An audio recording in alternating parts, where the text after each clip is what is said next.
तो इस कहानी की शुरुआत में हमें एक विलेज को दिखाया जाता है जिसका नाम है लैग, और यहाँ पर ह्यूमंस और डेमी ह्यूमंस के बीच में एक काफी खतरनाक फाइट चल रही होती है। और यहीं पर हम किंग को भी देखते हैं जो कि दूर से खड़े हुए इस पूरी फाइट को देख रहे होते हैं। और इस तरफ हम काई को देखते हैं जो कि अपने साथी मानसो के साथ इस डेमी ह्यूमन से फाइट करने के बारे में सोच रहा होता है, लेकिन वो दोनों इसके सामने टिक नहीं पाते क्योंकि ये सारे के सारे डेमी ह्यूमंस काफी ज्यादा स्ट्रॉन्ग होते हैं। और अगले पल हम ये देखते हैं कि एक डेमी ह्यूमन काई को जान से मारने ही वाला होता है, लेकिन तभी अचानक से यहाँ पर एक बंदा आ जाता है जो कि इस डेमी ह्यूमन को एक ही झटके में खत्म कर देता है। और ये बंदा इस विलेज का गार्डियन है जिसे लैंड गॉड की ब्लेसिंग्स मिली हुई हैं, यानी कि ये इंसान काफी ज्यादा स्ट्रॉन्ग है। जिसके बाद ये अपनी डिवाइन क्रिस्ट को एक्टिवेट करके सारे के सारे डेमी ह्यूमंस को मारना शुरू कर देता है। और ये सारे लोग उसे देखकर काफी शॉक्ड हो रहे होते हैं। और अगले पल यहाँ पर इन डेमी ह्यूमंस का सरदार भी आ जाता है जिसके पास भी डिवाइन क्रिस्ट है। और जब वो ओला के ऊपर अटैक करने के लिए आगे आता है तो ओला उसे एक ही स्ट्राइक में खत्म कर देता है।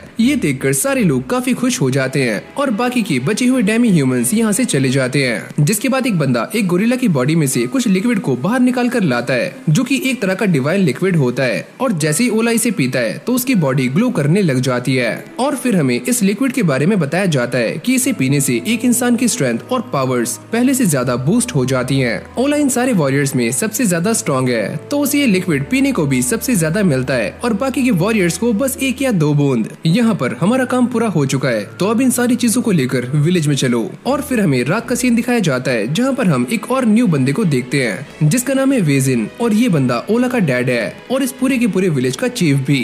और वो इन सभी को काफी बधाई दे रहा होता है कि आज तुम सभी ने काफी अच्छा काम किया। लेकिन इस जगह पर हम एक और चीज को नोटिस करते हैं कि यहाँ पर सारे के सारे वॉरियर्स को खाना भी उनके रैंक के हिसाब से दिया जाता है, यानी कि जो चीफ है और उसके बच्चे वो काफी अच्छा खाना खाते हैं। और काई और मानसो जैसे आम वॉरियर्स उन्हें बस खाने में नॉर्मल खाना मिलता है। और जब काई इस खाने को खा रहा होता है तो वो ये कहता है कि मुझे भी एक बार वो स्पेशल खाना खाना है और इसके लिए मुझे काफी मेहनत करनी होगी। और फिर अगली सीन में हम दोबारा से काई को देखते हैं जो कि अपना रैंक बढ़ाने के लिए काफी मेहनत कर रहा होता है, लेकिन वो अचानक से नीचे गिर जाता है क्योंकि इस बंदे ने ज्यादा खाना नहीं खाया होता। और वो ये सोचता है कि मेरा मन राइस बॉल खाने का कर रहा है। और तभी अचानक से यहाँ पर मानसो भी टपक जाता है। अबे ओए, ये राइस बॉल क्या होता है? मैं इसके बारे में नहीं जानता, बस अचानक से ये वर्ड मेरे दिमाग में आ गया और मुझे ऐसा लगता है कि ये चीज काफी टेस्टी होगी। तुम्हारे मुंह से सुनने में ये चीज काफी अच्छी लग रही है। और अब ये दोनों मिलकर अपने सामने बनी हुई ग्रेव्स को देखते हैं और यहाँ पर 2 तरह की ग्रेव्स होती हैं जिनको देखकर काई ये कहता है कि देखो मानसो, यहाँ पर 2 तरह की ग्रेव्स हैं। एक वो ग्रेव है जिनसे मिलने के लिए उनके रिलेटिव्स आते हैं और एक दूसरी वाली जिनका कोई भी नहीं है। और वो ये बात सुनकर काफी सैड हो जाता है। हमारे मरने के बाद कोई भी हमें याद नहीं रखेगा और सारे लोग हमें भुला देंगे, तो इसीलिए मैंने ये ठान लिया है कि मैं काफी स्ट्रॉन्ग बनूंगा, लेकिन मेरा खाना और ये ट्रेनिंग मेरे लिए काफी नहीं है, मुझे कुछ और भी करना होगा। अरे बस फेक मत। और फिर अगली सीन में हम ओला को देखते हैं जो कि एक लड़की से बहस कर रहा होता है और ये लड़की कोई और नहीं बल्कि ओला की बहन है जिसका नाम है जोसे। तुम जानती हो ना कि हमारे खानदान में कोई भी लड़की फाइट नहीं करती और हमारे डैड भी यही चाहते हैं, लेकिन जोसे उसे बार बार फाइट करने के लिए इंसिस्ट कर रही होती है, लेकिन ये उसकी बातें नहीं मानता। यहाँ पर काई और मानसो प्रैक्टिस कर रहे होते हैं और जैसे ही मानसो उसके ऊपर अटैक करता है तो काई नीचे गिर जाता है, लेकिन तभी अचानक से वो किसी और वर्ल्ड में आ जाता है और यहाँ पर उसे एक अजीब सी मैजिकल एनर्जी भी सेंस होती है। और जब उसे दोबारा से होश आता है तो वो ये सोचता है कि ये चीज क्या थी जो कि अभी मुझे महसूस हुई। अरे यार, क्या तुम ठीक हो? मुझे ऐसा लगता है कि मैंने तुम्हें काफी जोर से मार दिया। अरे नहीं यार, मैं एकदम ठीक हूँ। और अब ये दोनों चड्डी बड्डी अपने घर के लिए निकल जाते हैं। और फिर हमें बताया जाता है कि काई को ये सारे फ्लैशबैक्स काफी पहले से आ रहे हैं और जो मैजिकल एनर्जी उसने सेंस की वो इस वर्ल्ड में काफी रेयर है। अगर मैं इस मैजिक को सीख जाता हूँ तो बैटल में मेरी परफॉर्मेंस पहले से काफी अच्छी हो जाएगी और हो सकता है कि मेरा लेवल भी अप हो जाए। और अगली सीन में हमें दोबारा से वेजन को दिखाया जाता है जिसके पास एक ईगल मैसेज लेकर आता है कि वेस्ट के जंगलों में ओगर्स का एक काफी बड़ा झुंड देखा गया है और इनके विलेज में कुछ टाइम के बाद एक सेरेमनी भी होने वाली है। तभी ओला अपने डैड से ये कहता है कि उस सेरेमनी से पहले हमें इन सारे ओगर्स को खत्म करना होगा। मैं ये बात जानता हूँ, लेकिन हमारे सोल्जर्स अभी काफी घायल हैं क्योंकि कल ही उन्होंने एक फाइट की है और अब उनके सामने एक नई मुसीबत भी आ चुकी है। पर डैड, फाइट करना ये तो एक सोल्जर का काम है और फिर हम दोबारा से काय को देखते हैं जो कि अब भी फायर मैजिक के बारे में सोच रहा होता है और वो ना जाने क्या क्या फुसफुसा रहा होता है, जिसकी आवाज से मानसो भी उठ जाता है। हाँ भाई क्या बात है, तो अभी तक जा क्यों रहा है? और अभी दोनों ऐसे ही बातें करने लग जाते हैं जहाँ पर मानसो काय को एक मॉन्क के बारे में बताता है जिसने अपने हाथ से फायर मैजिक का इस्तेमाल किया था। और ये सुनने के बाद काय काफी एक्साइटेड हो जाता है, पर मानसो उससे कहता है कि ये बस एक कहानी है जो कि मैंने अपने बचपन में सुनी थी और मुझे ऐसा नहीं लगता कि ऐसा कुछ भी होगा। अगली सुबह हम काय को देखते हैं जो कि अब भी मानसो की ही बातों को याद करता है और वो ये सोचता है क्या मुझे भी मैजिक कास्ट करने के बारे में सोचना चाहिए। और ये सोचते सोचते वो एक सुनसान जगह पर आ जाता है और अब वो अपनी स्पिरिचुअल एनर्जी का इस्तेमाल करके फायर को अवेकन करने की कोशिश करता है, पर ऐसा कुछ भी नहीं होता। ऐसी क्या चीज है जिससे कि मैं अपनी स्पिरिचुअल एनर्जी को अवेकन कर सकता हूँ? और तभी अचानक उसे अपने अंदर एक अजीब सी एनर्जी महसूस होती है और वो दोबारा से इस प्रैक्टिस में लग जाता है। लेकिन अब भी उससे कुछ भी नहीं होता और इस तरफ ओगर्स ने काफी सारे सोल्जर्स को मौत की घाट उतार दिया होता है। और फिर हमें लैग विलेज के सोल्जर्स को भी दिखाया जाता है जो कि अपने सामने ओगर्स को नोटिस कर लेते हैं और अभी सारे ओगर्स उन पर अटैक करने के लिए आगे आ रहे होते हैं। और इस तरफ काय और मैंसो भी अपनी टीम के साथ उन पर अटैक करने के लिए आगे बढ़ते हैं। और जब काय एक ओगर को ठिकाने लगाता है तो एक बंदा उड़ता हुआ उससे आकर टकराता है और इस बंदे को एक काफी खतरनाक ओगर ने यहाँ पर फेंका होता है। और जब ये ओगर काय को मारने के लिए आगे जाता है तो मैंसो और उसकी टीम इस ओगर को ठिकाने लगा देती है। और इस तरफ हम ओला को देखते हैं जो कि अपने डिवाइन क्रिस्ट का इस्तेमाल करके सारे के सारे ओगर्स को बड़ी आराम से धूल चटा रहा होता है। और ये देखकर बाकी ओगर्स काफी डर जाते हैं और वो यहाँ से भागना शुरू कर देते हैं। और फिर हम काय को देखते हैं जिसके पैर में भी चोट लग जाती है। और तभी अचानक एक ओगर इन दोनों को नोटिस कर लेता है और इन दोनों की चलने की स्पीड काफी कम होती है। काय मानसो से कहता है कि तुम मुझे छोड़कर यहाँ से चले जाओ, तुम यहाँ से भाग सकते हो। लेकिन मानसो ऐसा करने से मना कर देता है, मैं तुम्हारे साथ हूँ। वो ओगर इनके काफी नजदीक आ जाता है। मानसो तुम यहाँ से चले जाओ, कम से कम हम दोनों में से कोई एक तो जिंदा बचेगा।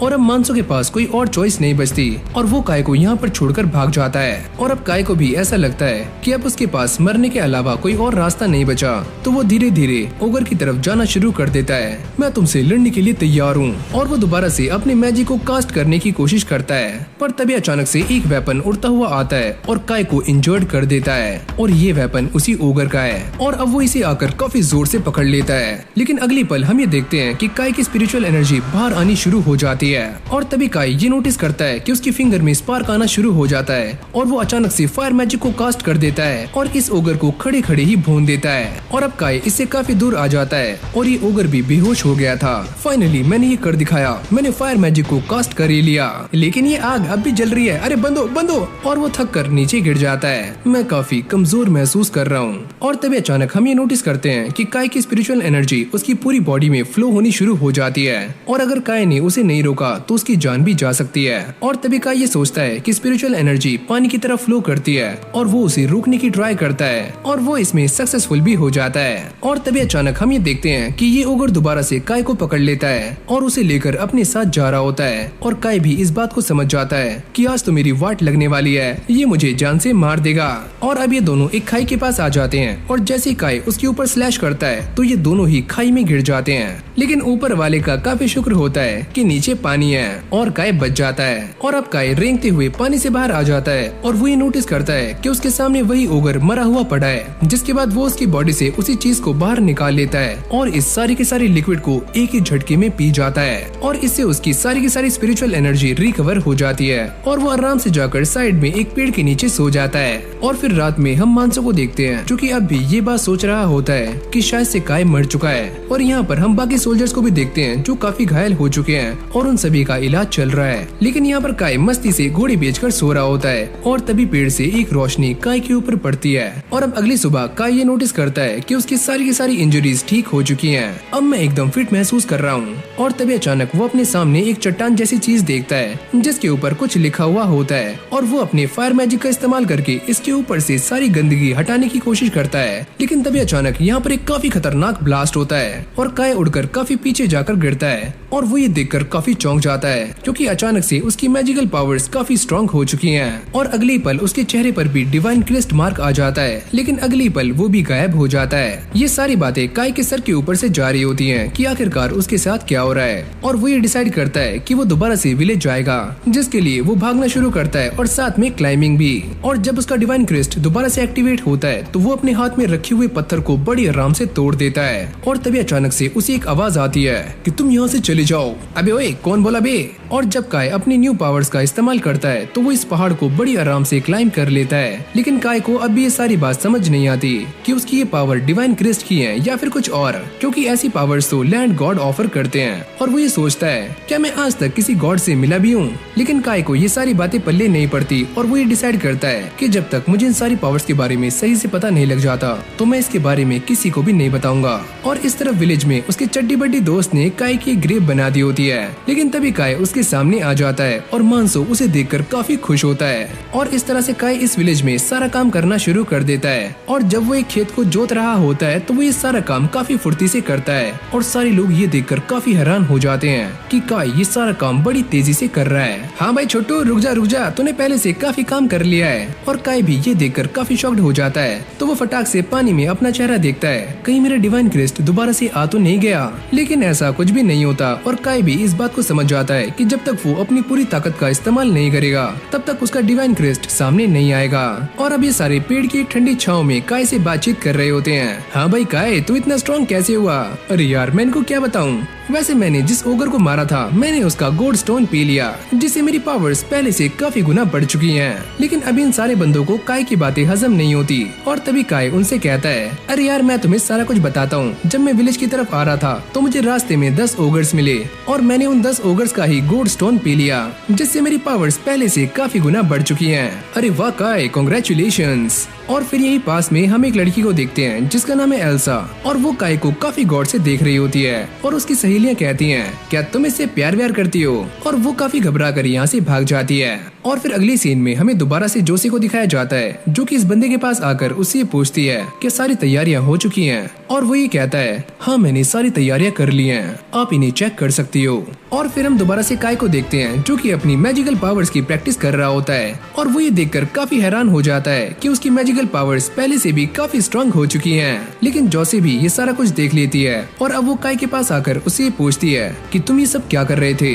और काय को समझ नहीं आता कि वो इसके सामने क्या जवाब दे और वो इसके सामने अपनी सारी की सारी पोल पट्टी खोल देता है और वो ये कहता है कि मैं जिस मैजिक का इस्तेमाल कर रहा था वो मेरी फायर एबिलिटी है। लेकिन जोशी ये सारी बातें सुनने के बाद कुछ ज्यादा हैरान नहीं होती क्योंकि वो ऐसे ही सिमिलर एबिलिटी के बारे में पहले से ही जानती है और साथ ही में वो ये बताती है कि एलीट लोगों के पास कुछ ऐसी ही पावर्स होती हैं और यहाँ तक कि कुछ मॉन्क्स भी हार्ड ट्रेनिंग करके इस पावर को अचीव कर सकते हैं। और काय भी ये सारी बातें बड़ी गौर से सुन रहा होता है। लेकिन जोशी इस बात को देखकर काफी हैरान हो जाती है कि काय ने इतनी सारी स्पिरिचुअल एनर्जी का इस्तेमाल किया है लेकिन अब भी वो काफी ठीक ठाक है। लेकिन तभी अचानक से उसे काय के बारे में चल रहे सारे के सारे रूमर्स याद आते हैं कि काय ने काफी सारे गोल्ड स्टोन्स को पी लिया है जिससे उसकी स्पिरिचुअल पावर्स पहले से काफी गुना इंक्रीज हो चुकी हैं। और काय भी ये सोचता है कि वो इसके बारे में इतना कुछ कैसे जानती है और वो ये कहती है क्या तुम मेरे साथ ट्रेनिंग कर सकते हो? और अगली सीन में ये दोनों ट्रेनिंग कर रहे होते हैं और गाय को इसके साथ ट्रेनिंग करने में थोड़ी सी दिक्कतें आ रही होती हैं क्योंकि जोशी कोई आम लड़की नहीं है, वो भी एक गार्डियन बियरर है। और काय भी इस बात को जानता है कि वो इसके सामने अपनी डिवाइन क्रेस्ट की पावर को एक्टिवेट नहीं कर सकता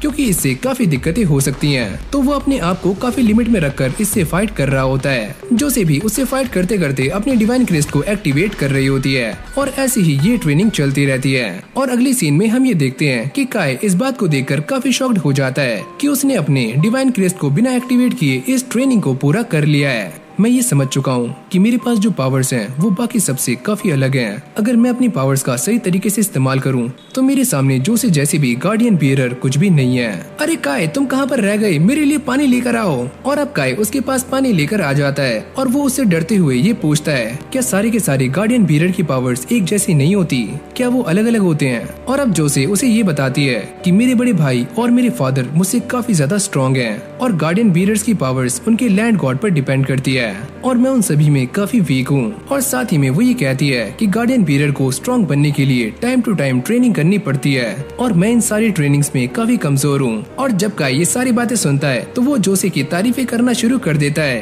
अरे नहीं नहीं ऐसा नहीं है, आप तो काफी स्ट्रॉन्ग हो। इसका मतलब तुम ये कहना चाहती हो कि औरतों को स्ट्रॉन्ग बनने की जरूरत नहीं है। मुझे ऐसा लगता है कि तुम भी बाकियों की तरह ही सोचते हो। और साथ ही में वो ये बताती है कि गार्डियन बियरर सिर्फ लैंड को ही प्रोटेक्ट नहीं करते, इसके अलावा उनके काफी सारे काम भी होते हैं। और ये सुनने के बाद काय काफी हैरान हो जाता है और वो उससे कहने ही वाला होता है कि मेरा मतलब ये नहीं था।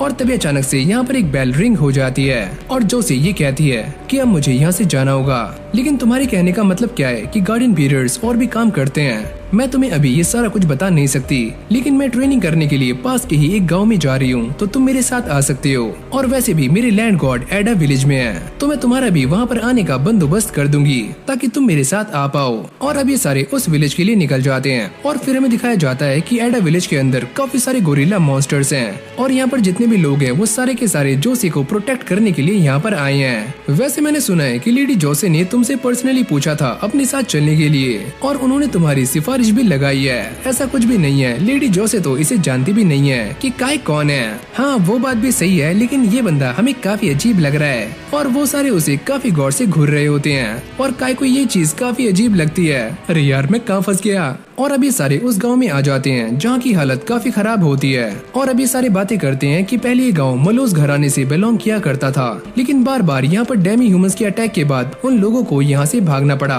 और इस गांव की ऐसी हालत देखने के बाद ये सारे लोग काफी हैरान हो जाते हैं। और अब ये बंदा कहता है कि यहाँ से सारे लोग जा चुके हैं, लेकिन अब भी यहाँ पर काफी लोगों की कब्रें हैं और ये सारे लोग बार बार यहाँ पर आते हैं ताकि उन्हें श्रद्धांजलि दे सकें। और साथ ही में वो ये भी कहता है कि यहाँ के लैंड गॉड की ब्लेसिंग्स यहाँ से उड़ चुकी है, तो इसीलिए यहाँ की मिट्टी में कुछ भी नहीं उगता और किसी भी मिट्टी में पैदावार तभी होती है जब वहाँ पर लैंड गॉड की ब्लेसिंग्स हो। लेकिन इस जगह पर अब ऐसा कुछ भी नहीं है। और तभी यहाँ पर जोसी आ जाती है और वो काय को अपने साथ चलने के लिए कहती है वैसे हम कहाँ पर जा रहे हैं। और अब ये दोनों एक खाली जगह पर आ जाते हैं जहाँ पर इनके सामने काफी सारे फ्लावर्स होते हैं और जोसी नीचे बैठकर प्रे करना शुरू कर देती है। और काय ये देखकर काफी हैरान हो जाता है और वो जोसी से कुछ पूछने वाला होता है, लेकिन वो उसे चुप कर देती है। और तभी अचानक काय ये नोटिस करता है कि जोसी की बॉडी से एक अजीब तरह का ऑरा निकलना शुरू हो जाता है और जोसी उसे ये बताती है कि मैं अपने लैंड गॉड से प्रे कर रही हूँ और ये प्रे वही लोग कर सकते हैं जो कि लैंड गॉड के द्वारा चुने गए होते हैं। और जब वो प्रे कर रही होती है तो उसकी बॉडी का कुछ ऑरा इन प्लांट्स के अंदर जाना शुरू हो जाता है।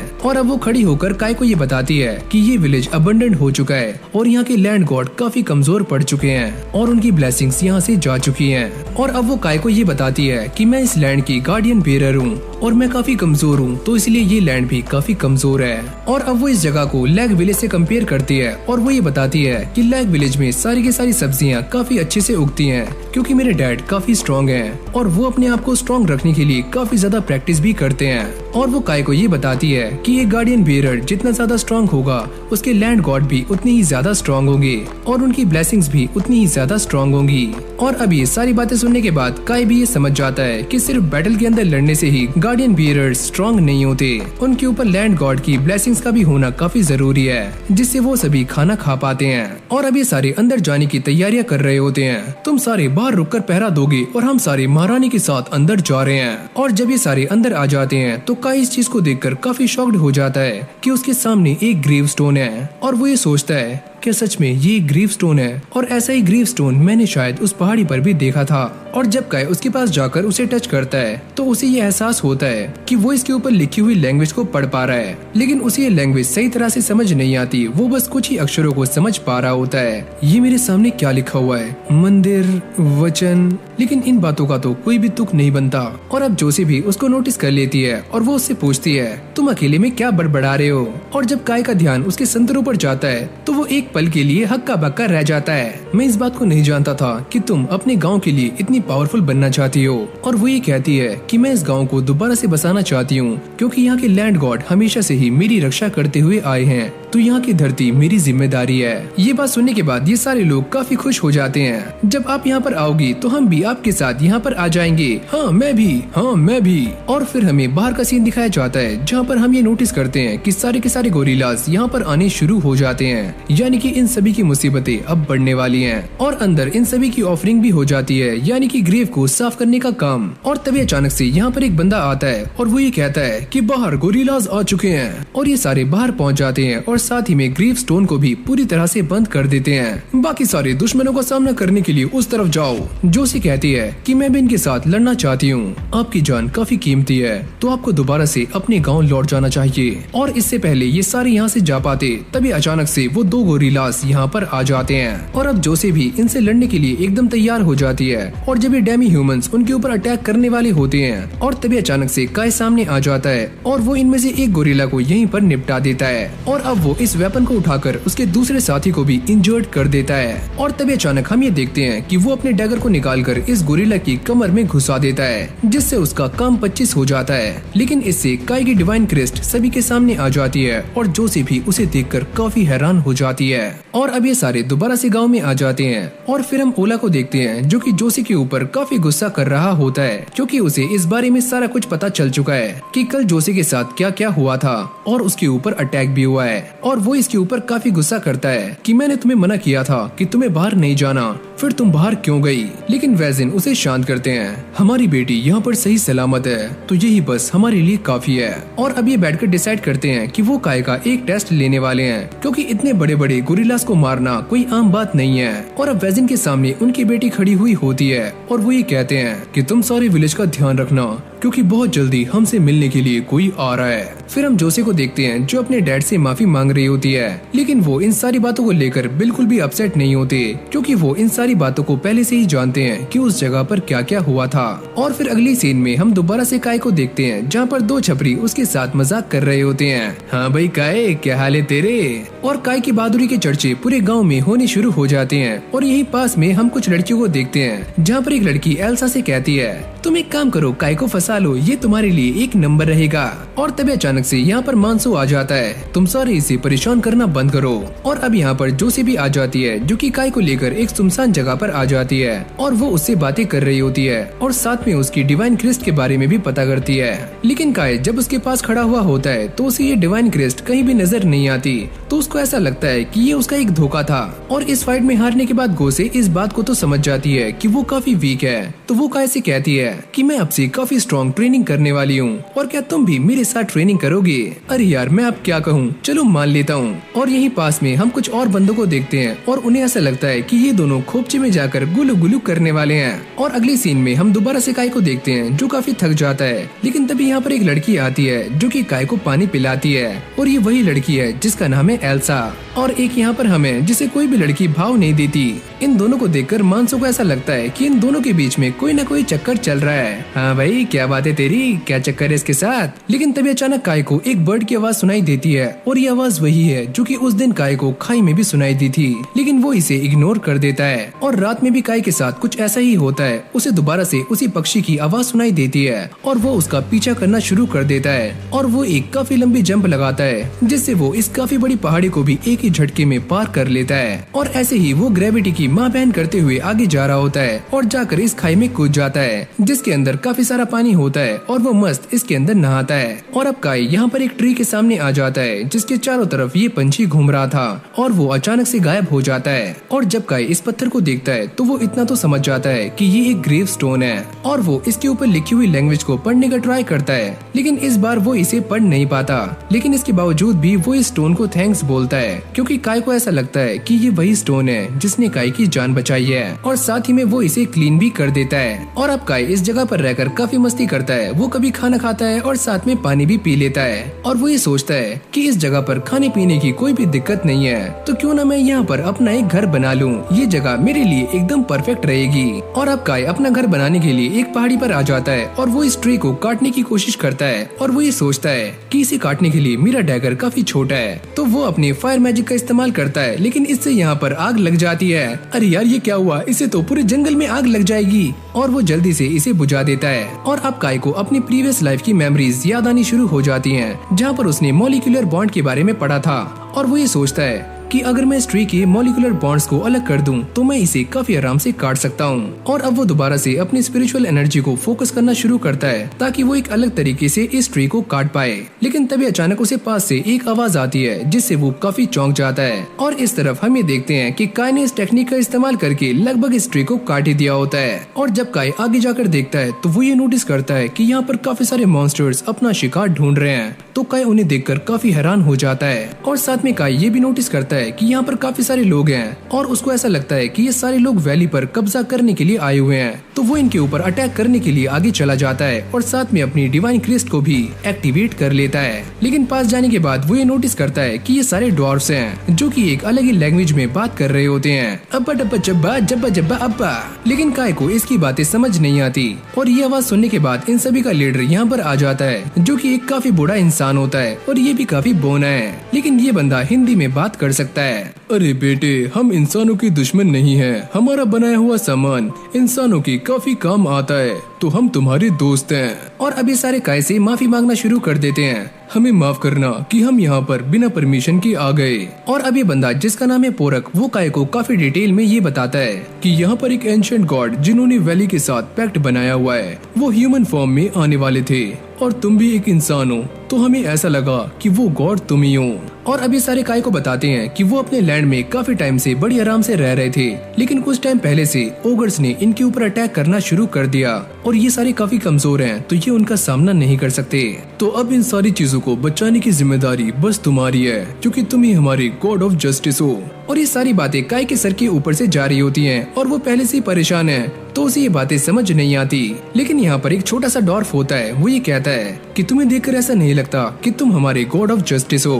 अरे बच्चे, भले ही मेरे पास आंखें नहीं है, लेकिन मैं बता सकता हूँ कि ये इंसान वही है। और अब पोरक ये बताता है कि जब वो जवानी में इस वैली के अंदर आया था तो गॉड ने उसकी दोनों आंखें फोड़ दी थी, लेकिन वो अब भी बिना आंखों के ये बता सकता है कि काय वही इंसान है जिसको वो ढूंढ रहे हैं। और अब पोरक काय को ये बताता है कि हमने वैली गॉड को खुश करने के लिए एक सैक्रिफाइस भी तैयार कर लिया है, जो कि है मेरी पोती और उसका नाम है आरुवी। और अभी सारे काय को दिखाते हैं कि उन्होंने इस रस्सी से आरुवी को बांधा हुआ है, लेकिन तभी अचानक से ये रस्सी टूट जाती है और काय उसे बचाने के लिए नीचे भागता है, लेकिन इससे पहले काय उसे बचा पाता वो नीचे गिर जाती है और काफी इंजर्ड भी हो जाती है। और अब काय इसको देखकर ये सोचता है कि शायद मैं अपने मैजिक का इस्तेमाल करके इसको हील कर सकता हूँ। और तभी काय को एक फ्लैशबैक आता है कि उसने सेल्स के रीजनरेशन के बारे में पढ़ा हुआ है और वो अपने मैजिक का इस्तेमाल करके आरुवी की बॉडी के अंदर सेल्स को दोबारा से प्रोड्यूस करना शुरू कर देता है और ये तरीका भी काम करता है, जिससे आरुवी एकदम ठीक हो जाती है। और तभी काय को ऊपर से एक आवाज आती है और जब वो ऊपर जाकर देखता है तो वो ये नोटिस करता है कि यहाँ पर ओगर्स ने अटैक कर दिया है और वो एक के बाद एक सारे लोगों को मार रहे हैं। और तभी काय अपना डैगर निकालता है और एक ओगर को ठिकाने लगा देता है और अब वो चलते चलते इन ओगर्स के बॉस के सामने आ जाता है, जिसके चेहरे पर भी डिवाइन क्रिस्ट होती है, यानी कि ये ओगर भी काफी ताकतवर है। और तभी अचानक काय ये नोटिस करता है कि उसे उस ग्रेव स्टोन में से एक आवाज आती है कि तुम इन सारे ओगर्स को जान से मार दो।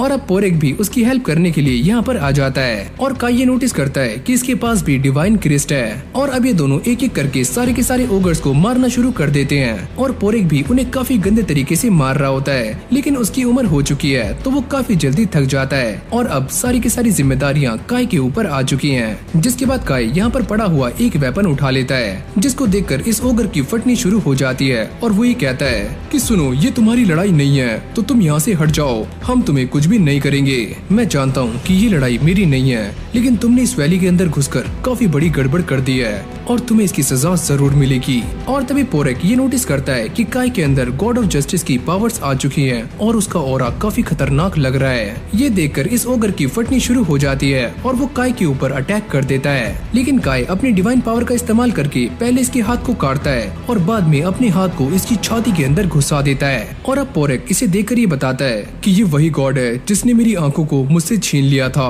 और इस तरफ हम ये देखते हैं कि काय इस गार्डियन बियरर को खत्म करके उसके गॉड स्टोन को बाहर निकाल लेता है और उसकी बॉडी से एक अजीब सा ऑरा भी बाहर निकल रहा होता है। और फिर हम काय को देखते हैं जिसने पहली बार गार्डियन बियरर को खत्म कर दिया होता है। और तभी पोरक ये बताता है कि जो भी गार्डियन बियरर को खत्म करके उसके गॉड स्टोन को बाहर निकालता है और उसके डिवाइन लिक्विड को पीता है तो उस बियरर की सारी पावर्स उसके अंदर आ जाती हैं। और अब काय इस गॉड स्टोन को काटकर एक हिस्सा पोरक को भी दे देता है, क्योंकि उसने भी इसकी हेल्प की थी। और जैसे ही पोरक इसे पीता है तो उसके पेट में दर्द होना शुरू हो जाता है, लेकिन वो अचानक से एकदम सही भी हो जाता है। और शुरू में काय के ऊपर इसका कोई भी असर नहीं पड़ता, लेकिन अचानक से उसे भी कुछ होने लगता है और ये सारे उसे देखकर काफी परेशान हो जाते हैं। और फिर हम देखते हैं कि लैंड गॉड की एनर्जी भी उसके अंदर से बाहर निकल जाती है। और तभी काय ये फैसला करता है कि वो दोबारा से वैली के अंदर जाएगा और वो सभी को मना करता है कि कोई भी मेरे पीछे मत आना, मैं अपने आप ही सही हो जाऊंगा।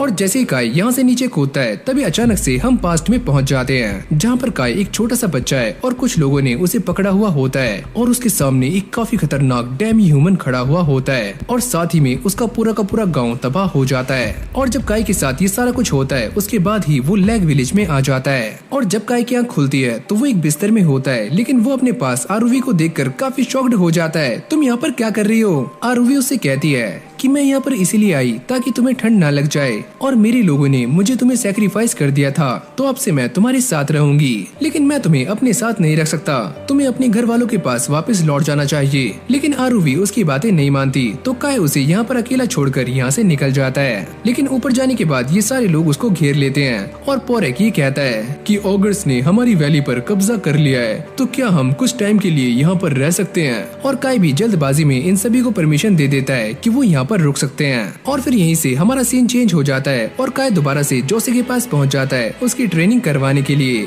तुम काफी लेट हो। अरे वो बस मैं थोड़ा सो गया था और मेरी आँख काफी देर से खुली। और फिर हम काय के दोस्तों को देखते हैं जो कि आराम से अपना दिहाड़ी मजदूरी कर रहे होते हैं। और तभी यहाँ पर चीफ आ जाते हैं और वो ये कहते हैं, क्या तुम जानते हो कि काय कहाँ पर है? ये सुनते ही इन सभी की फट जाती है और इन सभी को ऐसा लगता है कि काय ने पक्का कोई न कोई कांड कर दिया है। और अब अगली सीन में हम ये देखते हैं कि काय और चीफ के बीच में एक फाइट होने वाली है। और जैसे कि हम जानते हैं कि चीफ काय का एक टेस्ट लेने वाले हैं कि काय कितना स्ट्रॉन्ग है। और तभी काय को पोरेक की बातें याद आती हैं कि उसे अपनी पावर्स को सभी के सामने रिवील नहीं करना है। अगर ऐसा हुआ तो उसके लिए काफी मुसीबतें आ जाएंगी। और अगले पल हम ये देखते हैं कि चीफ काय के ऊपर एक के बाद एक अटैक्स करना शुरू कर देता है और ये अटैक्स काफी दमदार होते हैं, जिससे काय की डिवाइन क्रिस्ट सामने आनी शुरू हो जाती है। लेकिन वो इसे किसी तरीके से शांत करता है और एक नूब की तरह चीफ के साथ लड़ना शुरू कर देता है। और अब वो चीफ का पैर पकड़कर उसे गिराने की कोशिश करता है, लेकिन तभी चीफ उसकी एक जोरदार लात मारता है जिससे काय नीचे गिर जाता है। और सारे लोग ये देखकर काफी परेशान हो जाते हैं। तो चलो बच्चे, आज हम इस टेस्ट को यहीं पर रोकते हैं और कल अपनी पूरी ताकत के साथ आना।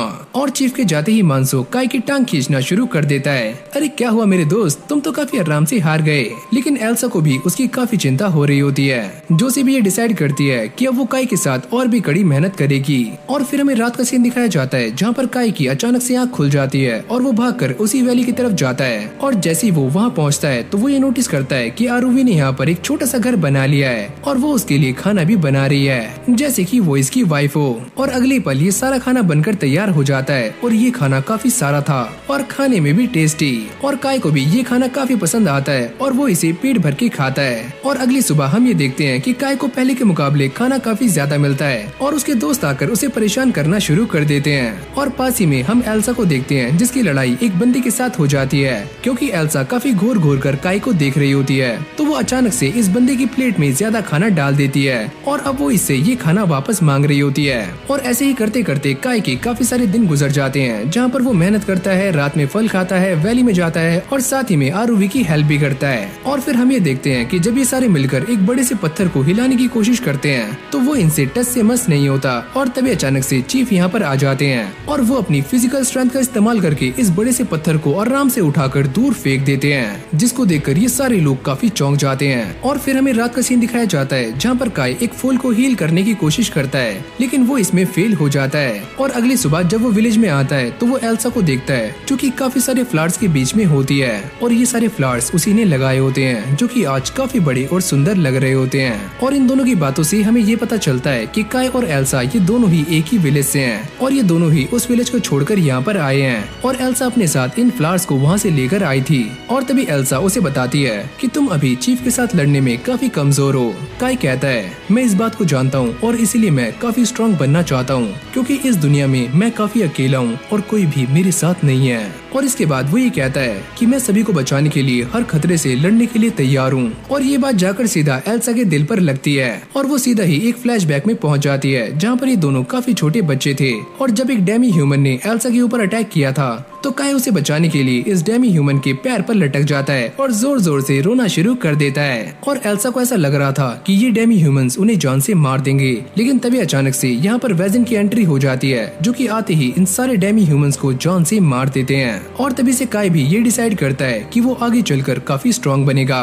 और फिर हमारा सीन दूर एक जंगल में आ जाता है जहाँ पर हम काफी सारे ओगर्स को देखते हैं जो कि काफी हट्टे कट्टे होते हैं और साथ में उन्होंने आर्मर्स भी पहने होते हैं। और वो इस इलाके में आते ही सारे के सारे डेमी ह्यूमंस को मारना शुरू कर देते हैं और साथ में इस इलाके के ओगर्स को भी। और अब इन सभी का अगला टारगेट है वो वैली जहाँ पर काय के लैंड गॉड रहते हैं। और फिर हमें वैली में आरुवी को दिखाया जाता है जो कि काय के लिए एक ड्रेस बनाती है और काय को ये ड्रेस काफी पसंद भी आती है। लेकिन ये दोनों इस बात से अनजान है कि उनके सर पर खतरा मंडरा रहा है। और फिर हम दोबारा से काय को देखते हैं जो कि स्टोर हाउस में काम कर रहा होता है और वो एक राइस के दाने को देखकर ये सोचता है कि मुझे राइस बॉल खाने हैं, लेकिन मैं ये नहीं जानता कि वो बनते कैसे हैं। और उसकी ये बात एल्सा भी सुन लेती है जो कि बाहर खड़ी हुई होती है। और अब एल्सा उससे पूछती है कि तुम राइस बॉल के बारे में क्या जानते हो। और काय कहता है कि मैंने उसे कभी खाया तो नहीं है, लेकिन मैंने उसे सपने में देखा है और मैं उसे एक बार खाना चाहता हूँ कि वो कैसा होता है। और उसके सारे दोस्तों को ऐसा लगता है कि वो यहाँ पर गधा मजदूरी कर रहे हैं और काय लड़कियों से गप्पे लड़ा रहा है। और फिर हम चीफ को देखते हैं जो कि सभी को ये ऑर्डर देते हैं कि जल्दी से इस सारे के सारे सामान को सीक्रेट वेयर हाउस में ले जाओ उस बंदे के यहाँ पर आने से पहले। और अब ओला भी यहाँ पर आ जाता है और वो अपने डैड से पूछता है क्या ये सारा सामान छुपाना जरूरी है। और वो ये बताते हैं कि जो इंसान यहाँ पर आ रहा है वो एक फूड इंस्पेक्टर है और अगर उसे एक बार इस गाँव के गोदाम के बारे में पता लग गया तो हो सकता है कि हम सारे गाँव वाले भूखे मर जाएं और मैं ऐसा होने नहीं दूंगा। और जिस इंसान के बारे में ये दोनों बातें कर रहे हैं उसका नाम है गांडाल। ओला कहता है कि हम उसे थोड़े बहुत पैसे देकर यहाँ से भगा नहीं सकते। नहीं, ऐसा नहीं हो सकता, वो इंसान काफी शातिर है। और फिर हम काय और उसके साथी को देखते हैं जो कि सारा का सारा अनाज अंदर लेकर जा रहे होते हैं। और फिर हमें ये पता चलता है कि जो इंसान यहाँ पर आ रहा है उसके पास भी डिवाइन क्रेस्ट है और यहाँ तक कि वो चीफ से भी ज्यादा स्ट्रॉन्ग है। और अगली सीन में हम ये देखते हैं कि ये सारे बाहर आकर खड़े हो जाते हैं क्योंकि गांडाल के आने का टाइम हो चुका है और ये सारे उसके स्वागत के लिए खड़े होते हैं। और तभी अचानक गांडाल इस कैरिज से बाहर आ जाता है और वो दिखने में एक छोटा बोना लग रहा होता है और वो आते ही इन दोनों से शिकायतें करना शुरू कर देता है। जब मैं यहाँ पर आ रहा था तो मेरे ऊपर काफी सारे डेमी ह्यूमंस ने अटैक भी कर दिया, यहाँ के जंगल तो काफी बेकार हैं। और इस तरफ मानसो काय को ये बताता है कि वो इंसान काफी खतरनाक है और उसने कभी भी अपनी पावर्स को सही तरीके से इस्तेमाल नहीं किया। और जब गांडाल जोशी को देखता है तो वो उसे छेड़ना शुरू कर देता है कि लड़कियों का काम बस खाना बनाना और आदमियों की सेवा करना होता है, तो तुम फाइट से दूर रहना। और तभी हम यहाँ पर एक और बंदे को देखते हैं जो कि गांडाल के साथ आया हुआ होता है और चीफ उससे ये पूछते हैं कि तुम इसके साथ हो। और वो ये कहता है कि मेरा नाम है नादा और मैं किसी के भी साथ नहीं हूँ। वो तो मैं यहाँ पर पहले से ही आ रहा था और रास्ते में मुझे गांडाल मिल गए तो मैं इन्हीं के साथ यहाँ पर आ गया। जिसके बाद गांडाल वेयर हाउस में आ जाता है और वो ये देखकर काफी हैरान हो जाता है, तुम्हारे वेयर हाउस में तो काफी कम अनाज है और तुम यहाँ के चीफ हो तो तुम बैठे हुए क्या कर रहे हो? कहीं ऐसा तो नहीं है कि तुम मुझसे सारा का सारा खाना छुपा रहे हो? और चीफ कहता है कि मैं इसके बारे में सोच भी नहीं सकता, हमारे गांव में बस इतना ही अनाज है। और अभी इन सभी को टोंट मारते हुए कहता है कि मैंने ऐसा सुना है कि काफी सारे गांव मुझसे अपने अनाज को छुपा रहे हैं, कहीं तुम भी तो ऐसा नहीं कर रहे हो? हम ऐसा करने के बारे में सोच भी नहीं सकते। वो तो इस बार यहाँ का मौसम थोड़ा सही नहीं है तो इस बार फसलें काफी कम होगी है। और जब गांडाल ये सारी बातें सुनता है तो उसे इस गाँव में रहने का एक बहाना मिल जाता है कि यहाँ का मौसम खराब है और उसके यहाँ पर रुकने को लेकर सारे लोग काफी परेशान थे। और जोशी भी अपने डैड से कहती है कि मैं उस इंसान को बिल्कुल भी पसंद नहीं करती, उसकी सोच लड़कियों को लेकर काफी गिरी हुई है। और फिर हम काय को देखते हैं जो कि नाडा से मिलने के लिए आता है और नाडा इसे देखते ही पहचान लेता है कि ये वही बच्चा है जिसने काफी सारे गॉड स्टोन को खाया हुआ है। नाडा उससे कहता है कि मैं भी तुम्हारी ही तरह हूँ क्योंकि मुझे भी पावर्स गॉड स्टोन से मिली हुई है। और अब वो अपनी डिवाइन क्रेस्ट दिखाते हुए ये कहता है कि कोई भी इंसान प्रैक्टिस करके और गॉड स्टोन को खा के स्ट्रॉन्ग बन सकता है। और फिर हम दोबारा से गांडाल को देखते हैं जिसके सामने खाने के हजारों आइटम रखे हुए होते हैं, लेकिन इस मोटे बुक्खड़ को ये सारे भी कम लगते हैं और वो ये कहता है कि मेरी शान में बस इतना ही। और फिर हम काय के दोस्तों को देखते हैं जिन्हें गांडाल के ऊपर काफी गुस्सा आ रहा होता है, इस बोने की वजह से हमारा खाना काफी कम हो गया। और यहाँ पर खड़े हुए सारे लोग इस बात के लिए होप कर रहे होते हैं कि गांडाल यहाँ से जल्दी चला जाए। और फिर अगली सीन में हम चीफ को देखते हैं जो कि इन सभी के साथ मीटिंग कर रहे होते हैं और ये सारे इस बात को लेकर काफी परेशान होते हैं कि ओगर्स का एक काफी बड़ा ग्रुप इस तरफ आ रहा है और वो ओगर्स पहले वाले से काफी स्ट्रॉन्ग हैं। चीफ कहते हैं नाडा तुम इसके बारे में पता करो और वो ये कहता है कि मैं इस गांव के बारे में ज्यादा कुछ नहीं जानता। और तभी चीफ उसके लिए एक टीम रेडी करने के लिए कहते हैं जिसके अंदर काय भी है। और इस तरफ काय आरुवी से ये कहता है कि वो कुछ दिनों तक वैली में लौट कर नहीं आएगा और ये सुनने के बाद वो काफी परेशान हो जाती है। तो उसको ऐसा देखकर काय कहता है कि मैं वापस जरूर आऊंगा। और ऊपर जाने के बाद काय को पोरक मिलता है जो उसे बताता है कि वो सारे ओगर्स यहाँ पर आ रहे हैं और ऐसा भी हो सकता है कि जिन ओगर्स को तुमने पहले मारा था ये उन्हीं के साथी हों। लेकिन काय को इन सारी बातों से कोई भी फर्क नहीं पड़ता और वो ये सोचता है कि वो सारे के सारे ओगर्स कितने भी स्ट्रॉन्ग क्यों ना हो, मैं उनका डटकर सामना करूंगा। और अगली सुबह ये सारे अपने मिशन के लिए निकल जाते हैं, लेकिन गांडाल आराम से घोड़ी बेचकर सो रहा होता है। और जब काय यहाँ से जाने वाला होता है तभी अचानक से एल्सा यहाँ पर आ जाती है जो कि उसके लिए राइस बॉल्स बनाकर लाती है। और ये राइस बॉल्स दिखने में थोड़े अजीब लग रहे होते हैं क्योंकि एल्सा ने इन्हें पहली बार बनाया है। और काय इसे देखकर काफी खुश हो जाता है और वो इसे रख भी लेता है और वो ये कहता है कि मैं इसे रास्ते में खा लूंगा। लेकिन जब ये सारे जंगल में आते हैं तो वो ये देखकर काफी शॉक्ड हो जाते हैं कि उनके सामने काफी सारे ओगर्स और डेमी ह्यूमंस मरे पड़े हैं। और जब नाडा इनको देखता है तो वो ये कहता है इस बात में कोई भी दो राय नहीं है कि उन ओगर्स की टीम में पक्का कोई न कोई काफी स्ट्रॉन्ग है जिसने इन सभी को काफी आराम से मार दिया। और अब जोसे काय को बताती है कि कल उसने अपने डैड की बातें सुनी, जिससे एक बात तो साफ है कि वो सारे के सारे ओगर्स किसी को ढूंढ रहे हैं। और उसकी ये बात नाडा भी सुन लेता है। और अब नाडा इन सभी को ये बताता है कि कुछ टाइम पहले एक भविष्यवाणी हुई थी जिसमें ये बताया गया था कि एक शक्तिशाली देवता सामने आने वाला है और इसीलिए मैं उसे ढूंढ रहा हूँ ताकि मैं उसे रखवालों की कैटेगरी में डाल सकूं। अगर किसी और ने हमसे पहले उसे ढूंढ लिया तो ऐसा हो सकता है कि वो उसके ऊपर कब्जा कर ले। और अब नाडा ये बताता है कि जो कोई भी सबसे पहले उस गॉड के पास जाएगा तो वो ताकत उसकी हो जाएगी।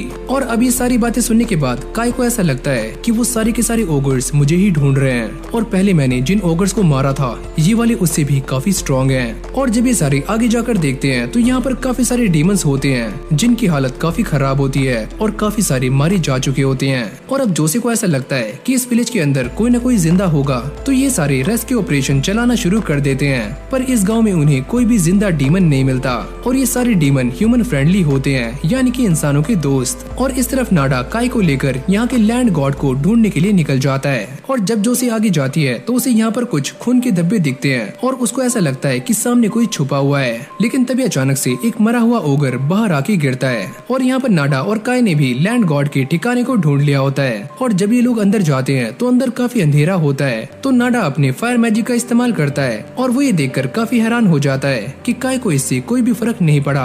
और तभी काय बात को टालते हुए ये कहता है कि मैं इसके बारे में ज्यादा नहीं जानता, मैंने तो बस इसके बारे में पढ़ा है। और अब ये दोनों इस जगह के काफी अंदर आ जाते हैं और अपना काम कर रहे होते हैं। लेकिन तभी अचानक वो ये नोटिस करते हैं कि यहाँ पर एक लड़की पड़ी हुई है जिसको लेकर ये दोनों बाहर आ जाते हैं और ये लड़की भी एक डीमन होती है। और इन सभी को ऐसा लगता है कि ये लड़की यहाँ की राजकुमारी है जो कि ओगर्स के साथ फाइट करते करते मारी गई। ऐसा कुछ भी नहीं है, ये एक लड़की है तो ये ओगर्स के साथ फाइट कैसे कर सकती है, इसे तो बस खाना बनाना और बर्तन मांजना ही आता होगा। ये सुनने के बाद जोसे को इस बंदे के ऊपर काफी गुस्सा आता है। और जब नाडा इस डीमन को चेक करके देखता है तो वो ये बताता है कि ये डीमन काफी बहादुर थी और ये एक साथ 3 ओगर्स के साथ फाइट कर रही थी ताकि ये अपने लोगों को बचा सके। और साथ ही में वो ये कहता है कि जब ओगर्स ने इन डीमंस के ऊपर अटैक करके इनके सींगों को काटना शुरू किया तो उसकी आवाज सुनने के बाद ये लड़की भी बाहर आ गई ताकि वो अपने लोगों को बचा सके। और इसी बीच वो भी मारी गई और इसी मौके का फायदा उठाकर उसके सारे लोग यहाँ से भाग पाए और इसीलिए हमें इस विलेज के अंदर ज्यादा लाशें नहीं मिली हैं। और अब ये सारी कहानी सुनने के बाद इस बंदे को भी शर्म आ जाती है और अगली सीन में ये सारे इन डीमंस की ग्रेव बना देते हैं। और नाडा को ये बात समझ नहीं आती कि आखिरकार वो सारे ऑगर्स कहाँ पर जा रहे हैं और वो ये कहता है कि ऐसा भी हो सकता है कि वो उस तरफ वैली में जा रहे हों। और नाडा की ये सारी बातें सुनने के बाद काय काफी ज्यादा पैनिक हो जाता है क्योंकि वो इस बात को जानता है कि वैली में आरुवी है और साथ में पोरक और उसके साथी भी। और इसीलिए वो ये डिसाइड करता है कि वो पहले आगे जाकर सारा कुछ चेक करने वाला है और ये सारे उसकी बात को मान जाते हैं। और यहाँ पर वैली में पोरक को भी इस बात की न्यूज मिल जाती है कि सारे के सारे ओगर्स इस तरफ आ रहे हैं और वो इनके ऊपर कभी भी अटैक कर सकते हैं। अभी यहाँ पर काय भी नहीं है तो सारा कुछ मुझे ही संभालना होगा और मुझे ही उनसे फाइट करनी होगी। और अभी सारे ओला के साथ जंगल में आ जाते हैं जहाँ पर ये सारे डेमी ह्यूमंस को ढूंढ रहे होते हैं। लेकिन तभी अचानक से इन सब की नजर डेमी ह्यूमंस के ऊपर जाती है जो कि संख्या में काफी ज्यादा होते हैं और वो यहाँ पर आग लगाकर आराम से मस्ती कर रहे होते हैं। और अभी सारे छुपकर उन सभी को देख रहे होते हैं और वो ये नोटिस करते हैं कि ये सारे डेमी ह्यूमंस यहाँ पर एरिया को भी बिल्ड कर रहे हैं, यानी कि वो इस सारी की सारी जगह पर अपना कब्जा कर रहे हैं। और जब ओला ये सारा कुछ देखता है तो उसे काफी गुस्सा आता है और वो इन सारे के सारे डेमी ह्यूमंस के ऊपर अटैक करने की बात कर रहा होता है, लेकिन उसके साथ ही ऐसा करने से मना कर देते हैं। और एक बंदा ये कहता है कि अभी हम उनके ऊपर अटैक नहीं कर सकते, वो हमसे संख्या में काफी ज्यादा हैं। अगर हमने अभी उनके ऊपर अटैक किया तो ऐसा भी हो सकता है कि हम सारे मारे जाएं। और ओला कहता है कि मैं इन सभी को ऐसे नहीं छोड़ सकता, वरना ये काफी तबाही मचा देंगे। लेकिन ये सारे उसे समझा लेते हैं कि अभी उन सभी को वापस जाना चाहिए और ये बाद में आकर इन सभी के बारे में सोचेंगे कि आगे क्या करना है। और फिर इस तरफ हम काय की लोकेशन को देखते हैं जहाँ पर ये सारे लोग काय का वेट कर रहे होते हैं और वो सारे ये सोचते हैं कि काय अभी तक वापस क्यों नहीं आया। और फिर हम जोसे को देखते हैं और वो ये कहती है कि मेरा दिल काफी घबरा रहा है और मुझे भी काय के साथ जाना चाहिए था। और जब वो काय के पास जाने के लिए आगे बढ़ती है तो नाडा उसे रोक लेता है। तुम्हें आगे जाने की कोई भी जरूरत नहीं है, तुम्हें बस काय के ऊपर भरोसा रखना है। ये बात सुनने के बाद जोसे भी शांत हो जाती है और अब नाडा उसे समझाने के बाद यहाँ से निकल जाता है और वो ये कहता है कि मैं बस अभी आया, मैं प्रे करने के लिए जा रहा हूँ। और फिर हम दोबारा से नाडा को देखते हैं जो कि एक काफी ऊंची जगह पर आ जाता है और यहाँ पर वो मेडिटेशन करना शुरू कर देता है। और तभी अचानक से उसकी बॉडी के अंदर से एक अजीब सा ऑरा निकलना शुरू हो जाता है और उसकी आंखें बाहर निकलकर काय को ढूंढना शुरू कर देती हैं। और इस तरफ काय भी काफी तेजी से भाग रहा होता है ताकि वो जल्दी से जल्दी वैली तक पहुंच सके। लेकिन रास्ते में उसे ओगर्स के पैरों के निशान दिखते हैं जो कि वैली की तरफ ही जा रहे होते हैं। और तभी अचानक से झाड़ियों में हलचल होनी शुरू हो जाती है और काय इससे घबरा जाता है। लेकिन तभी सारे के सारे पोरक्स बाहर आ जाते हैं और काय उन्हें देखकर थोड़ा सा शांत हो जाता है। और तभी पोरक का सरदार यहाँ पर आता है और वो ये कहता है कि हमने इस बात की उम्मीद नहीं की थी कि तुम इतनी जल्दी यहाँ तक आ जाओगे। और अब ये सारे बातें करते हुए जा रहे होते हैं और पोरक्स ये बताते हैं कि वो यहाँ पर इसीलिए हैं ताकि वो वैली को प्रोटेक्ट कर सकें। और काय उनसे कहता है जब मैं यहाँ पर हूँ तो तुम सभी को टेंशन लेने की कोई भी जरूरत नहीं है और वैसे भी वैली को प्रोटेक्ट करना ये मेरी जिम्मेदारी है। वैसे हम सारे भी तो इसी वैली के अंदर रहते हैं तो इसे प्रोटेक्ट करना ये हमारी भी जिम्मेदारी है। और इस छोटे से बहादुर बच्चे का नाम है केचक। हम सभी ने अपने आप को वैली गॉड को समर्पित कर दिया है और यहाँ तक कि हम सभी ने ये भी ठान लिया है कि हम सारे वैली को प्रोटेक्ट करेंगे और तुम्हारा साथ देंगे। काय को भी ये सारी बातें काफी पसंद आती है। लेकिन तभी अचानक वो ये देखते हैं कि काफी सारे ओगर्स वैली की तरफ जा रहे हैं। पोरक कहता है कि हमें इनका सामना करने के लिए एक प्लान बनाना होगा, लेकिन काय इस चीज के लिए मना कर देता है और वो ये कहता है कि हमारे पास अभी इतना टाइम नहीं है, हमें इनका सामना ऐसे ही करना होगा। और जब ये सारे बातें कर रहे होते हैं तभी अचानक से इन ओगर्स का लीडर इन सभी की आवाज सुन लेता है। और इस तरफ गांडाल खाने को ठूस ठूस कर खा रहा होता है, लेकिन वो साथ में इस सारे खाने की बुराई भी करता है। लेकिन इसको देखकर ऐसा लगता है कि ये बोना काफी भुक्कड़ है। और तभी उसकी नजर एल्सा पर जाती है जो कि पास में काम कर रही होती है। अरे सुनो लड़की, क्या तुम मेरे इस गिलास को वाइन से भर दोगी? ये सुनने के बाद एल्सा काफी परेशान हो जाती है और वो ये सोचती है कि मैं अब क्या करूं। पर एल्सा को बचाने के लिए यहाँ पर एक और लेडी आ जाती है जो कि इस बोने को वाइन सर्व करती है। और अब ये दोनों बाहर आ जाते हैं जहाँ पर एल्सा इस लेडी को थैंक यू बोल रही होती है और वो ये कहती है अरे कोई बात नहीं पुत्र, मैं इस बात को जानती हूँ कि तुम्हारा वो क्रश अभी बाहर गया हुआ है, तो तुम चिंता मत करो, मैं तुम्हारे साथ हूँ तुम्हें प्रोटेक्ट करने के लिए। और तभी यहाँ पर ओला भी आ जाता है जो कि अपने डैड से बात करने के लिए आगे जा रहा होता है। और फिर हम काय को देखते हैं जो कि केचक के साथ मिलकर इन सारे के सारे ओगर्स से फाइट कर रहा होता है और ये दोनों मिलकर काफी सारे ओगर्स को ठिकाने भी लगा देते हैं। और अब ये सारे के सारे ओगर्स काय के सामने खड़े हुए होते हैं और काय उनसे कहता है कि तुम सारे यहाँ से आगे नहीं जा सकते और मैं तुम सभी को वैली में जाने नहीं दूंगा। और अब ये सारी बातें सुनने के बाद इन ओगर्स की फटनी शुरू हो जाती है। लेकिन काय भी इस बात को देखकर काफी हैरान हो जाता है कि इन सभी का लीडर सामने आ रहा है। और जब ये लीडर सामने आता है तो वो भी अपनी डिवाइन क्रिस्ट को एक्टिवेट कर लेता है, जिससे एक बात तो साफ हो जाती है कि ये लीडर भी एक गार्डियन बियरर है। और तभी पोरक ये कहता है कहीं ये वही तो नहीं है जिसे हम रिक्टोरस के नाम से जानते हैं। काय पूछता है कि वो कौन होते हैं। इन ओगर्स के बीच में 6 ऐसे ओगर्स हैं जो कि सबसे ज्यादा पावरफुल हैं और उन्हें ही सबसे ज्यादा पावरफुल लैंड गॉड की ब्लेसिंग्स मिली हुई हैं और साथ में ताकत भी। ये बातें सुनने के बाद काय भी इस बात को समझ जाता है कि जो मेरे सामने ओगर खड़ा हुआ है वो कोई आम ओगर नहीं है। अगर ये सारे पोरक्स इसके सामने आए तो ये उन्हें जान से मार देगा। और वो सभी को पीछे हटने के लिए कह देता है और साथ में अपनी डिवाइन क्रिस्ट को भी एक्टिवेट कर लेता है। और साथ ही में यहाँ पर नाडा की आंखें भी आ जाती हैं और वो भी ये सारा कुछ देख रही होती है। नाडा ये समझ जाता है कि मुझे इस बच्चे के ऊपर पहले से ही शक था कि इसके पास डिवाइन क्रिस्ट है और शायद से मैं जिस गॉड को ढूंढ रहा हूँ ये बच्चा वही गॉड है। और अब ये ओगर इंसानी भाषा में काय से बातें कर रहा होता है। तो तुम वही हो जिसने उन सारे के सारे ओगर्स को जान से मारा है और तुम तक पहुंचने के लिए मैंने काफी पापड़ बेले, लेकिन इन पोरक्स ने मेरी काफी हेल्प की और मैं इनका पीछा करते करते तुम तक पहुंच गया। काय भी ये सुनकर काफी शॉक्ड हो जाता है, लेकिन तभी अचानक से उसे वैली गॉड की आवाज आती है कि तुम इन सारे के सारे ओगर्स को खत्म कर दो। और अगली पल इन दोनों में फाइट शुरू हो जाती है और ये फाइट देखते ही देखते काफी इंटेंस हो रही होती है और नाडा भी इस फाइट को देख रहा होता है। और तभी काय उसके पैरों के नीचे से निकलता है और अपने स्पीयर को उसकी छाती के आर पार कर देता है। काय को ऐसा लगता है कि उसने ये कर दिखाया, लेकिन इस ओगर की बॉडी काफी हार्ड होती है और उसका स्पीयर भी टूट जाता है और काय जैसे तैसे करके इस ओगर के अटैक से बचता है और एक ही झटके में ये स्पीयर उसकी बॉडी में घुसा देता है। ये तुमने मेरे साथ क्या किया? मैं तुम्हें जान से मार दूंगा। लेकिन ये सारे के सारे लोग इस बात को देखकर काफी चौंक जाते हैं कि जैसे ये ओगर अपनी बॉडी से उस स्पीयर को बाहर निकालता है तो उसकी पूरी की पूरी चोट एक ही सेकंड में हील हो जाती है और इन सभी को ऐसा लगता है कि ये उसकी गार्डियन बीरर की पावर्स हैं। लेकिन पोरक ये बताता है कि गार्डियन बीरर भी इतनी जल्दी अपने घाव को हील नहीं कर सकते। तो अब तुम मेरे हाथ लगी गए और अब मैं तुम्हें जान से मार दूंगा। और मुझे ये बात सुनकर काफी अजीब लगा कि वैली गॉड ने तुम्हें चुना है। तुम तो काफी कमजोर हो। तुम ये जो भी करना चाहते हो मैं वो तुम्हें करने नहीं दूंगा।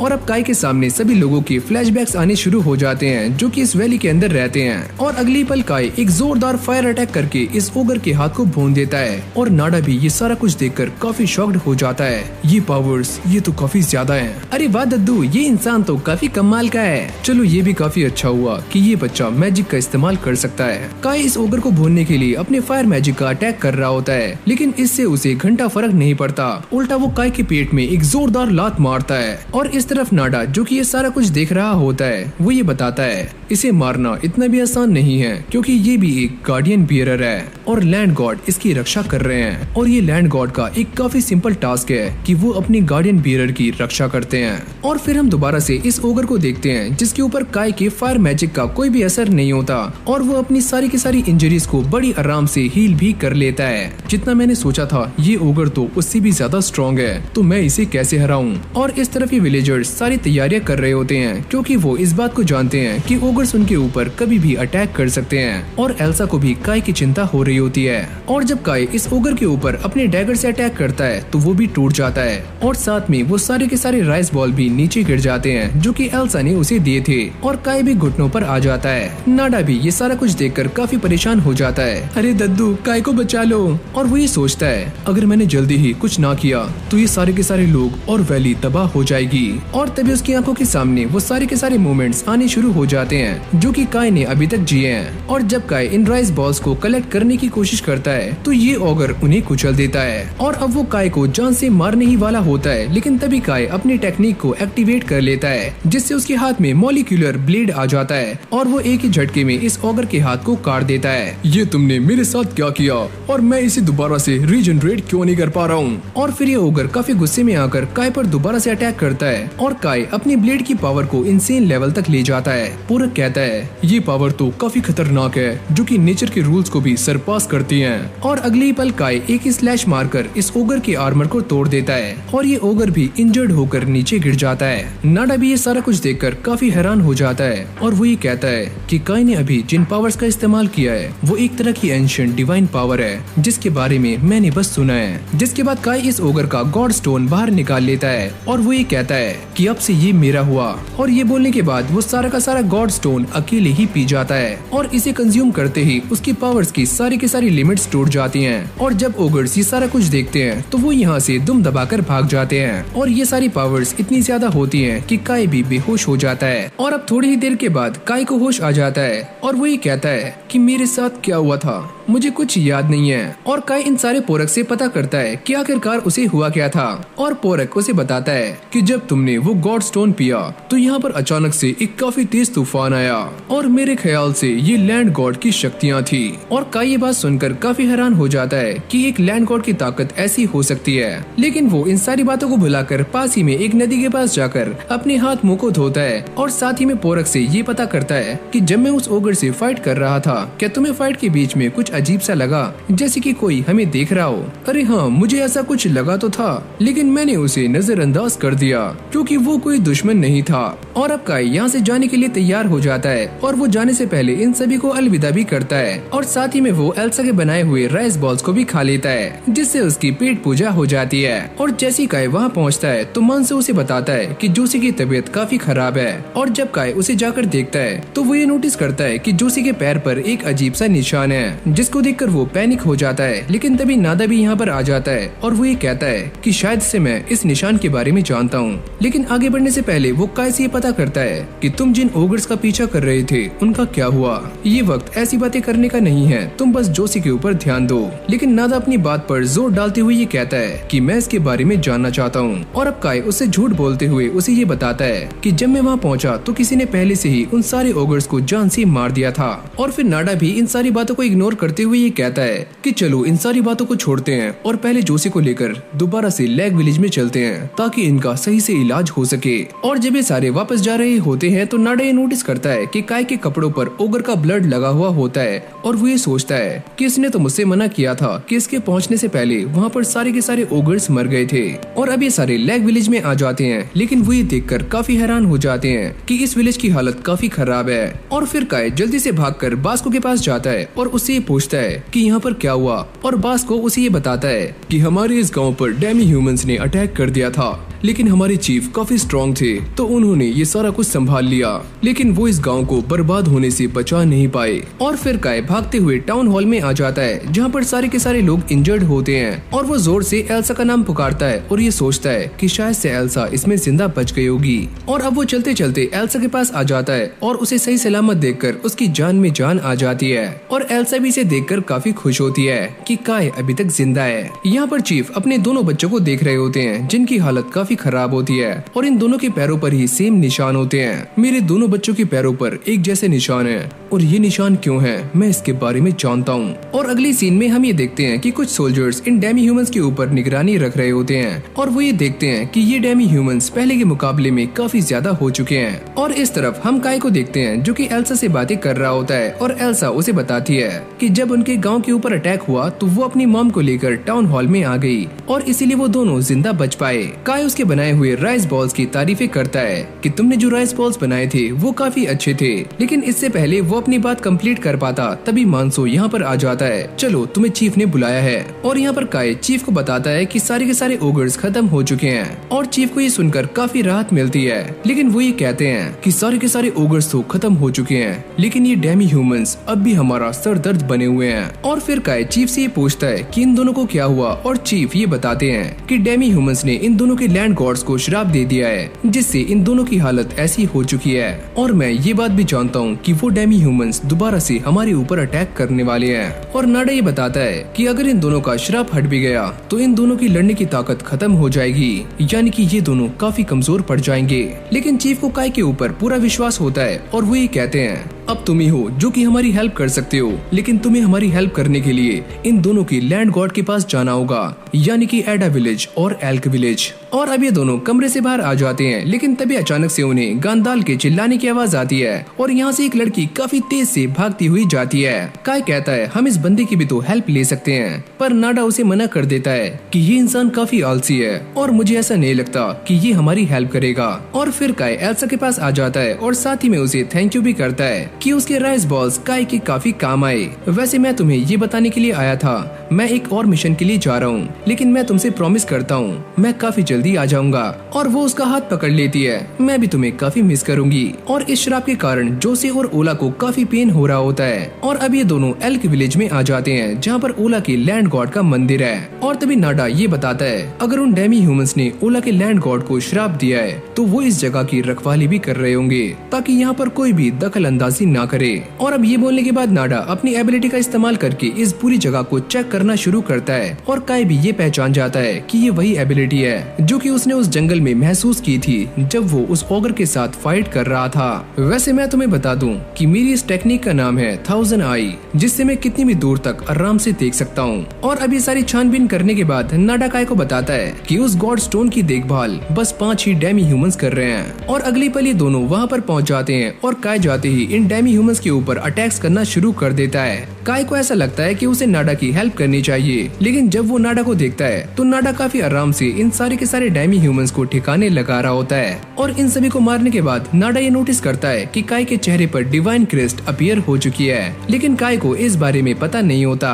और तभी नाडा उसके सामने झुक जाता है और वो ये कहता है कि प्लीज हमारी हेल्प करो, मैं तुम्हारी ताकत के बारे में जान चुका हूँ। और काय भी उसकी हेल्प करने के लिए मान जाता है और अब वो पहरा दे रहा होता है और नाडा इस ग्रेव स्टोन को साफ करना शुरू करता है। और अब नाडा उससे कहता है कि हमें तुम्हारी ताकत की काफी जरूरत है, क्योंकि गांधाल जैसे लोग अपनी पावर्स का सही इस्तेमाल नहीं कर रहे हैं, जिससे हमारे राजा काफी कमजोर पड़ चुके हैं और उसका असर तुम अपने आसपास देख ही सकते हो। और अब बारी आती है यहाँ के लैंड गॉड के श्राप को हटाने की और नाडा अपने काम पर लग जाता है। काय उससे पूछता है कि तुम इसके ऊपर क्या डाल रहे हो, और तभी नाडा उसे बताता है कि यहाँ के जो देवता हैं वो लैग विलेज के देवता की सेवा करते हैं और लैग विलेज का जो भी सरदार है यानी कि वहाँ का गार्डियन बीरर, मैं उसके ब्लड का इस्तेमाल कर रहा हूँ जिससे इस श्राप को हटाया जा सकता है। और जब नाडा इस ग्रेव स्टोन के ऊपर ब्लड को डालता है तो वो अचानक से गायब हो जाता है और नाडा ये बताता है कि हमारी ये रस्म पूरी हो चुकी है और अब बारी है एडा विलेज की। फिर हम शाम का सीन देखते हैं जहाँ पर नाडा काय को ये बताता है इन सारे के सारे डेमी ह्यूमंस ने पहले यहाँ के लैंड गॉड को कमजोर किया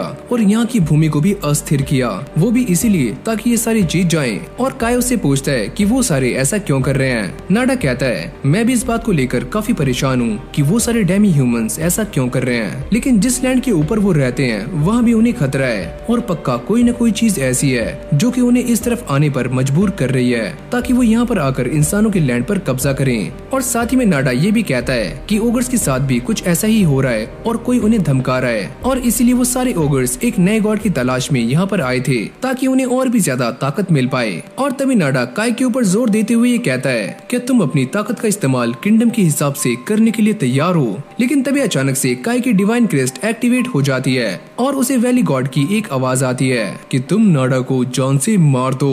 लेकिन अभी ये दोनों इन सारी बातों को भूलकर एडा विलेज में आ जाते हैं और यहाँ पर आने के बाद सारे के सारे डेमी ह्यूमंस को खत्म करना शुरू कर देते हैं। और फिर हमें ओला को दिखाया जाता है जिसका कर्ज धीरे धीरे कम हो रहा होता है, लेकिन उसकी तबीयत में बिल्कुल भी सुधार नहीं आता। और फिर हम नाडा को देखते हैं जो कि इस ग्रेव स्टोन के ऊपर वेजिन के ब्लड का इस्तेमाल कर रहा होता है और ये दोनों मिलकर फाइनली इन दोनों के कर्ज को दूर कर देते हैं और फिर ये दोनों बाहर आ जाते हैं। लेकिन काय इस बात को लेकर काफी परेशान था कि वैली गॉड नाडा के ऊपर गुस्सा क्यों हुए थे और उन्होंने इसे मारने का ऑर्डर क्यों दिया था। तो तुमने सोच लिया कि तुम क्या करने वाले हो। वैसे अगर तुम किंगडम की हेल्प करोगे तो तुम्हें भी काफी फायदा होने वाला है। और इस जगह पर नाडा उसे अपनी सारी बातें मनवाने की पूरी कोशिश कर रहा होता है और वो ये कहता है कि अगर तुम एक बार किंगडम की हेल्प करोगे तो तुम भी काफी स्ट्रॉन्ग हो जाओगे, जिससे तुम आगे चलकर लैग विलेज में किसी की भी रक्षा कर सकते हो जिसे तुम बचाना चाहते हो। और फिर हम जोसे को देखते हैं जिसकी हालत में पहले से काफी सुधार आ गया होता है और यहाँ पर नाडा काय को समझाते हुए ये कहता है कि हमारे लिए वो सारे ओगर्स और डेमी ह्यूमंस कोई भी मायने नहीं रखते,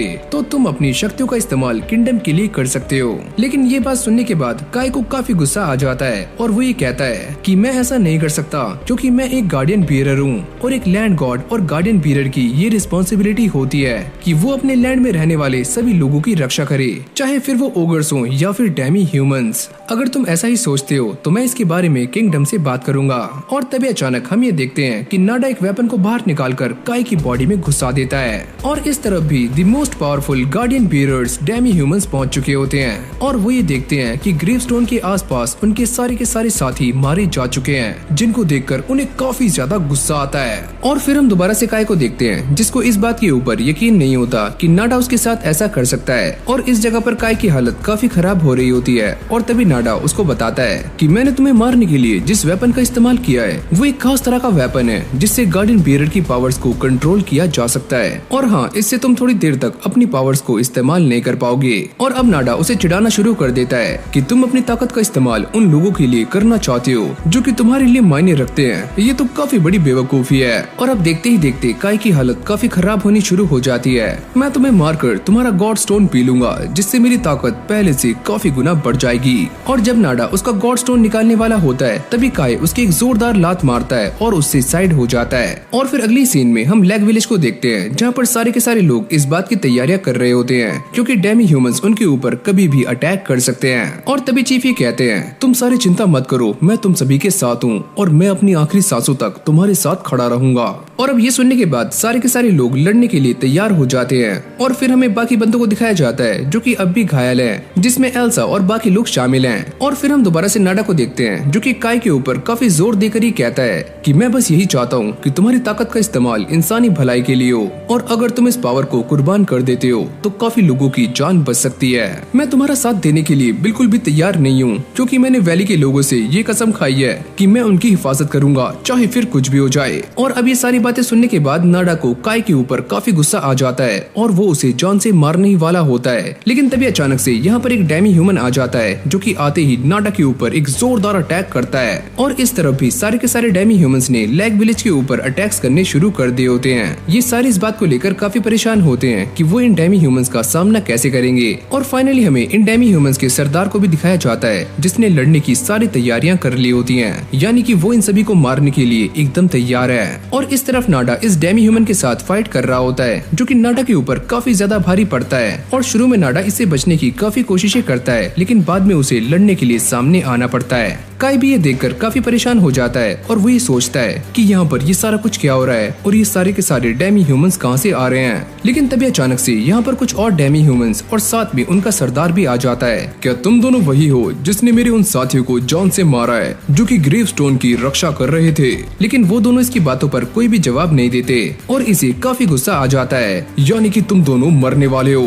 और तभी नाडा काय से कहता है कि हम दोनों इस बात को जानते हैं कि हम दोनों ही गार्डियन पीरियड्स हैं और मैं अकेला इन सब का सामना नहीं कर सकता, तो प्लीज मेरा साथ दो। और काय को ऐसा लगता है कि ये सारे वही डेमी ह्यूमंस हैं जिन्होंने ओला और जोसे को श्राप दिया था, तो वो ये सोचकर काफी गुस्से में आ जाता है। अगर तुम सारे वही हो तो मैं तुम सभी को जिंदा नहीं छोड़ूंगा। और अगली पल इन सभी के बीच में फाइट होनी शुरू हो जाती है जहाँ पर ये डेमी ह्यूमन काय के ऊपर काफी भारी पड़ता है और साथ में उसे इंजर्ड भी कर देता है। और फिर काय भी इस गोरिल्ला के ऊपर एक जोरदार अटैक करता है लेकिन इससे उसे कुछ भी नहीं होता। और साथ में काय की मुश्किलें काफी बढ़ रही होती है क्योंकि नाडा ने जिस वेपन से उसके ऊपर अटैक किया है वो सारे घाव अब भी ताजे होते हैं और हील भी नहीं हो रहे होते। और अगली पल ये सारे के सारे गोरिल्लास कहीं पर गायब हो जाते हैं और तभी नाडा काय के पास आता है और उससे ये कहता है, ये सारे डेमी ह्यूमंस काफी ज्यादा स्ट्रॉन्ग हैं और मुझे नहीं लगता कि तुम इनका सामना कर पाओगे। लेकिन काय भी इस बात को जानता है कि नाडा कुछ भी कर सकता है, तो वो भी अपने मॉलिक्यूलर ब्लेड को एक्टिवेट कर देता है। और जब एक गोरिल्ला नाडा को मारने के लिए सामने आता है तो नाडा उसे पहले ही वार्न कर देता है कि तुम शायद मेरी ताकत के बारे में नहीं जानते, तो मैं तुम्हें पहले ही वार्न कर रहा हूँ, मुझसे दूर हट जाओ वरना तुम मारे जाओगे।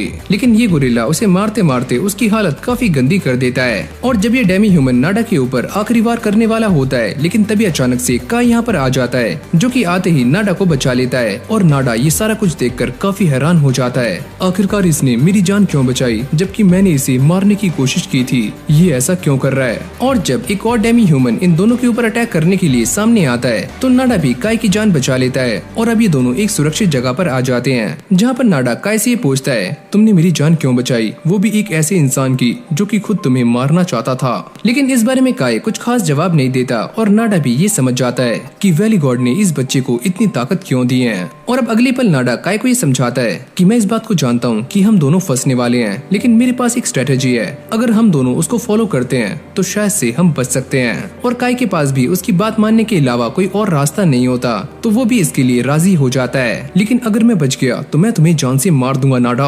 और अब ये सारे के सारे डेमी ह्यूमंस धीरे धीरे उनकी तरफ बढ़ रहे थे और ये दोनों भी उनसे बचने की काफी कोशिशें करते हैं। और भले ये सारे डेमी ह्यूमंस आकार में काफी बड़े हैं लेकिन ये पर्यावरण में काफी आराम से घुल जाते हैं और यही चीज इनकी काफी खतरनाक है। नाडा भी अपनी 1000 आई टेक्निक का इस्तेमाल करके काय को ये बताता है कि वो सारे के सारे डेमी ह्यूमंस कहाँ पर हैं। और जैसे एक डेमी ह्यूमन काय के ऊपर अटैक करता है तो काय एक ही झटके में उसके सर को धड़ से अलग कर देता है। काय, इस बात का ध्यान रखना, एक और डेमी ह्यूमन तुम्हारे ऊपर अटैक करने वाला है। और अगले पल काय इस डेमी ह्यूमन को बीच में से काट देता है और ये देखकर नाडा की भी फट जाती है। लेकिन तभी एक डेमी ह्यूमन नाडा के ऊपर अटैक करके उसे भी जान से मारने ही वाला होता है। लेकिन तभी काय अपने मॉलिक्यूलर ब्लेड का इस्तेमाल करके इस डेमी ह्यूमन को बीच में से ही चीर देता है। और फिर हम ओला को देखते हैं जिसकी तबीयत में पहले से काफी सुधार आ चुका है और वो ये सोचता है कि मैं सही कैसे हुआ। लेकिन तभी अचानक उसे बाहर से किसी के चिल्लाने की आवाजें आती हैं और वो ये समझ जाता है कि बाहर डेमी ह्यूमंस का अटैक हो चुका है। और अब वो जिद करनी शुरू कर देता है कि मुझे बाहर जाना है। लेकिन ये लड़की उसे बाहर जाने से मना करती है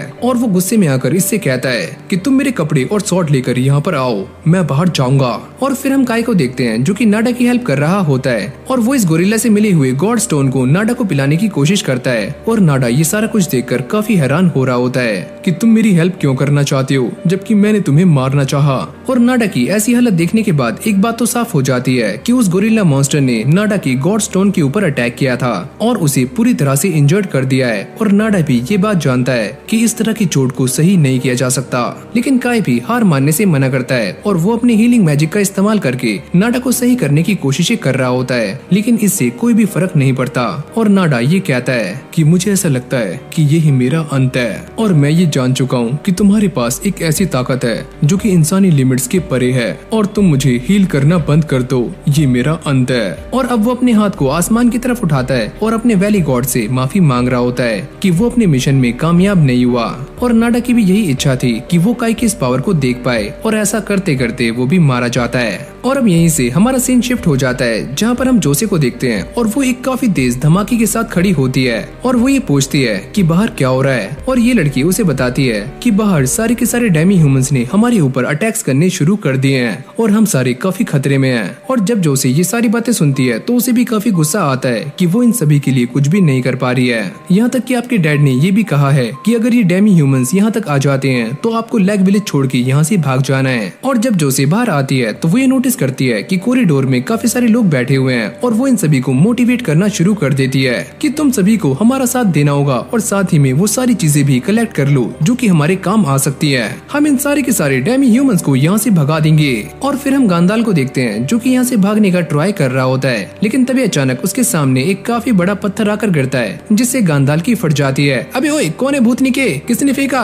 और इससे एक बात तो साफ हो जाती है कि ये इंसान काफी फट्टू है। और फिर हम एल्सा को देखते हैं जो कि सारे के सारे सोल्जर्स को खाना खिला रही होती है ताकि उन सभी के अंदर एनर्जी बनी रहे और वो सारे एल्सा को थैंक यू भी कहते हैं। लेकिन जब इनकी नजर गांदाल पर जाती है तो इन सभी को भी ऐसा लगता है कि गांदाल भी फाइट में घुसने की ट्राई कर रहा है और वो ये ट्राई कर रहा है कि वो इस गेट को खोल पाए। लेकिन असली बात तो कुछ और है और गांदाल ये फुसफुसा रहा होता है, इसकी भैंस की टैट, ये गेट किसने बंद कर दिया? अरे यार इसको खोलो, मुझे बाहर जाना है वरना मैं भी मारा जाऊंगा। और जब गांदाल को ऐसा लगता है कि वो यहाँ पर मारा जाएगा तो वो अपने एक साथी को जान से मारकर एल्सा को बंदी बना लेता है और साथ ही में अपने कैरेज का इंतजार कर रहा होता है। और जब उसका कैरेज यहाँ पर आता है तो वो इस दरवाजे की रस्सी को काट कर यहाँ से भाग जाता है जिससे सारे के सारे डेमी ह्यूमंस लैग विलेज के अंदर आ सकते हैं। और जब ये गेट पूरी तरह से खुल जाता है तो सारे के सारे सिपाही एक डिफेंसिव लाइन बनाने की कोशिश करते हैं। लेकिन ये सारे के सारे डेमी ह्यूमंस काफी ज्यादा स्ट्रॉन्ग होते हैं और उन सभी को पछाड़ देते हैं। ये देखकर चीफ भी लड़ाई में कूद जाते हैं और वो आते ही डेमी ह्यूमंस को मारना शुरू कर देते हैं। और फिर हम काय को देखते हैं जो कि काफी तेजी से भागकर लैग विलेज की तरफ जा रहा होता है क्योंकि वो भी इस बात को जानता है कि सरदार अकेले इन सारे के सारे डेमी ह्यूमंस को संभाल नहीं सकते। और लैग विलेज के अधिकारियों को इस बात की खबर मिल जाती है कि उनका मेन गेट टूट चुका है और वो इस बात को लेकर भी काफी चिंता में होते हैं कि उनके सरदार मेन गेट पर फाइट कर रहे हैं और वो अगर मारे गए तो इन सभी के लिए काफी बड़ी मुसीबत सामने आ सकती है। और यहाँ पर गांदाल एल्सा से मस्ती करने की कोशिश कर रहा होता है लेकिन तभी एल्सा उसकी एक जोरदार लात मारती है, चल बे गेंडे साइडो। और फिर हमें दोबारा से लैग विलेज का सीन दिखाया जाता है जहाँ पर मानसो और बाकी के सारे आम सैनिक अपने चेहरे पर डिवाइन क्रिस्ट की तरह मार्क बना लेते हैं ताकि वो इन सारे के सारे डेमी ह्यूमंस को परेशान कर सके और उन्हें डरा सके। और ये ऐसा करने में कामयाब भी हो जाते हैं और साथ में मेन गेट को दोबारा से बंद भी कर देते हैं। बाहर खड़े हुए सारे के सारे डेमी ह्यूमंस इस दरवाजे को दोबारा से तोड़ने का ट्राई करते हैं और मानसो सरदार से कहता है कि आप यहाँ से चले जाओ, हम सारे ये संभाल लेंगे। और इसके बाद हम ये देखते हैं कि काय भी यहाँ पर पहुँच जाता है और ये सारे के सारे डेमी ह्यूमंस उसको नोटिस कर लेते हैं और काय भी लड़ने के लिए एकदम तैयार है। और अब अंदर इन डेमी ह्यूमंस ने सिपाहियों के ऊपर अटैक्स करने शुरू कर दिए होते हैं और वैजिन भी इनसे लड़ने की काफी कोशिशें कर रहा होता है और वो नॉर्मल डेमी ह्यूमंस को काफी आराम से हरा देता है। लेकिन डिवाइन क्रेस्ट वाले डेमी ह्यूमंस उसके सामने डटकर खड़े होते हैं और उसे कड़ी टक्कर दे रहे होते हैं। और अब ये सारा कुछ देखकर ओला भी लंगड़ाते हुए मैदान में आ जाता है और वो ये कहता है कि मैं भी एक गार्डियन बेरर हूँ, अगर मैं भी इस फाइट में हिस्सा लूंगा तो शायद से हम जीत सकते हैं। ओला को देखकर ये सारे लोग काफी खुश हो जाते हैं, जिसके बाद ओला आगे जाकर एक के बाद एक सारे के सारे डेमी ह्यूमंस को मारना शुरू कर देता है। लेकिन अब भी वो काफी कमजोर होता है और बहुत जल्दी ही थक जाता है और उसकी स्वॉर्ड एक डेमी ह्यूमन को मारने में नाकाम हो जाती है और वो नीचे गिर जाता है। और जब ये डेमी ह्यूमन उसके ऊपर अटैक करने वाला होता है, लेकिन तभी अचानक जोसे बीच में आ जाती है और वो अपनी शील्ड का इस्तेमाल करके इस अटैक को आराम से रोक लेती है। और अब वो एक ही अटैक करके इस गोरिल्ला के सर को उसके धड़ से अलग कर देती है। और ओला भी ये सारा कुछ देखकर काफी हैरान हो जाता है कि जोसे इतनी ज्यादा पावरफुल है। और अब ये तीनों मिलकर इन सारे के सारे डेमी ह्यूमंस को काफी आराम से हरा देते हैं। और वैजिन भी जोसे को देखकर काफी खुश होता है कि मेरी बच्ची सच में काफी स्ट्रॉन्ग है। लेकिन उसे अंदर ही अंदर ये बात भी खा रही होती है कि बाहर खड़े हुए डेमी ह्यूमंस कभी भी उनके ऊपर अटैक कर सकते हैं। लेकिन तभी अचानक वो ये नोटिस करता है कि ये सारे के सारे डेमी ह्यूमंस अचानक से चुप हो गए हैं और उन सभी ने अटैक भी रोक दिए हैं। और ये सारा कुछ इसलिए हो रहा होता है क्योंकि काई इन सारे के सारे डेमी ह्यूमंस को बाहर ही संभाल रहा होता है। और जब वैजिन ये सारा कुछ देखता है तो वो ये समझ जाता है कि काई सच में इन सारे के सारे डेमी ह्यूमंस को बाहर ही रोक सकता है। और अब काय को लड़ता हुआ देख बाकी के जो आम सिपाही होते हैं वो काफी हैरान हो रहे होते हैं, क्योंकि वो इस बात को तो जानते थे कि काय काफी स्ट्रॉन्ग है, लेकिन इतना स्ट्रॉन्ग उन्होंने काय को पहली बार देखा होता है। और इस तरफ काय इन सारे के सारे डेमी ह्यूमंस को काफी आराम से मार रहा होता है और सरदार भी ये सारा कुछ देखकर काफी खुश होते हैं। इस बच्चे की काबिलियत सच में काफी कमाल की है और मुझे भी अब ऐसा लगता है कि यही बच्चा हमारे लैग विलेज को बचा सकता है, यही हमारी आखिरी उम्मीद है। और यहाँ पर काय सारे के सारे डेमी ह्यूमंस को काफी आराम से मार रहा होता है, जिसको देखकर बाकी के डेमी ह्यूमंस काफी डर जाते हैं और दोबारा से जंगल में भाग जाते हैं। और इस तरह से ये पूरी की पूरी फाइट खत्म हो जाती है। और फिर हमें अगले दिन का सीन दिखाया जाता है, जहाँ पर एक लड़की ओला को थैंक यू बोल रही होती है क्योंकि उसने लैग विलेज को बचा लिया। लेकिन ओला उससे कहता है कि ये सारा कुछ मैंने अकेले नहीं किया है, इसमें काय ने भी हमारी काफी हेल्प की है, जिसे मैं पहले एक आम इंसान मानता था, लेकिन उसके पास भी एक डिवाइन क्रेस्ट है जो कि फाइट के टाइम पर ही अपीयर होती है। और अब वैजिन काय के पास आकर उससे पूछते हैं कि नादा का क्या हुआ। और काय ये कहता है कि नादा डेमी ह्यूमन के साथ फाइट करते करते मारा गया और वो उसकी सारी की सारी गलतियों पर पर्दा डाल देता है। अगर वो इंसान मारा गया तो हम वहाँ पर एक टीम भेजेंगे जो कि नादा की बॉडी का सही तरीके से अंतिम संस्कार करेगी। और अब यहाँ पर एल्सा की छोटी बहन आकर काय से पता करती है कि आपने एल्सा को कहीं पर देखा है, लेकिन काय को उसके बारे में कुछ भी पता नहीं होता कि एल्सा कहाँ पर है। और फिर मानसो आकर काय को सारी बातें बताता है कि जब डेमी ह्यूमंस ने लैग विलेज पर अटैक किया था तो गांदाल एल्सा को लेकर यहाँ से भाग गया और उसने यहाँ के दरवाजे की रस्सी को भी काट दिया था। ये सुनने के बाद काय को काफी गुस्सा आता है और वो एल्सा को बचाने के लिए निकल जाता है। और फिर हमें गांदाल को दिखाया जाता है जो कि काफी तेजी से एल्सा को लेकर यहाँ से जा रहा होता है, लेकिन इस टाइम भी उसकी काफी फट रही होती है और उसको ऐसा लगता है कि डेमी ह्यूमंस उसके ऊपर कभी भी अटैक कर सकते हैं। लेकिन उसका साथी उसे बताता है कि मालिक आपको डरने की कोई भी जरूरत नहीं है, हम सारे सेफ हैं और हम जल्दी ही कैपिटल तक पहुँच जाएंगे। लेकिन अभी ये सारे कैपिटल से 1000 मील की दूरी पर होते हैं और तभी गांदाल के मन में एक गंदा प्लान आता है और वो एल्सा से कहता है कि तुम मेरे साथ कुछ करना चाहोगी। लेकिन तभी अचानक गांदाल को किसी की प्रेजेंस सेंस होती है और जब वो अपनी गार्डियन बीरर की पावर्स का इस्तेमाल करता है तो वो ये नोटिस करता है कि काय इस तरफ काफी फुर्ती से आ रहा है। अरे आजा बच्चे, मैं तुझे यहाँ पर आने से पहले ही खत्म कर दूंगा। और अब वो काय को मारने के लिए एकदम तैयार हो जाता है, लेकिन एल्सा उसे बचा लेती है। ये देखकर गांदाल को काफी गुस्सा आता है और वो अपनी स्वॉर्ड को बाहर निकाल लेता है। लेकिन काय का ऑरा देखने के बाद इन घोड़ों की भी फटनी शुरू हो जाती है और ये पूरा का पूरा कैरेज डिसबैलेंस होकर नीचे गिर जाता है, यानी कि इसका एक्सीडेंट हो जाता है। और अब ये दोनों घोड़े यहाँ से भाग जाते हैं और साथ में उनका ड्राइवर भी।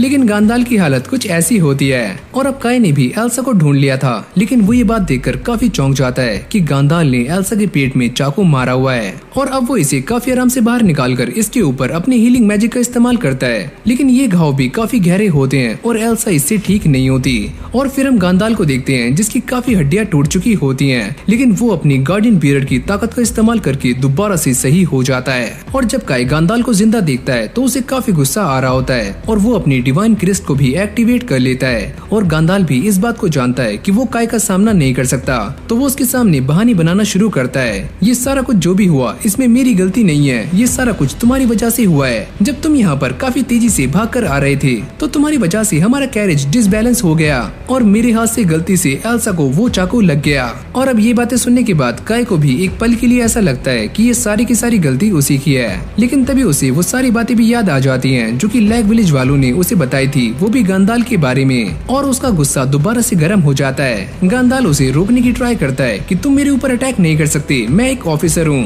लेकिन तभी काय उसे गर्दन से पकड़कर नीचे गिरा देता है। अरे तुम मेरे साथ ये क्या कर रहे हो, मैं तुम्हें जान से मरवा दूंगा।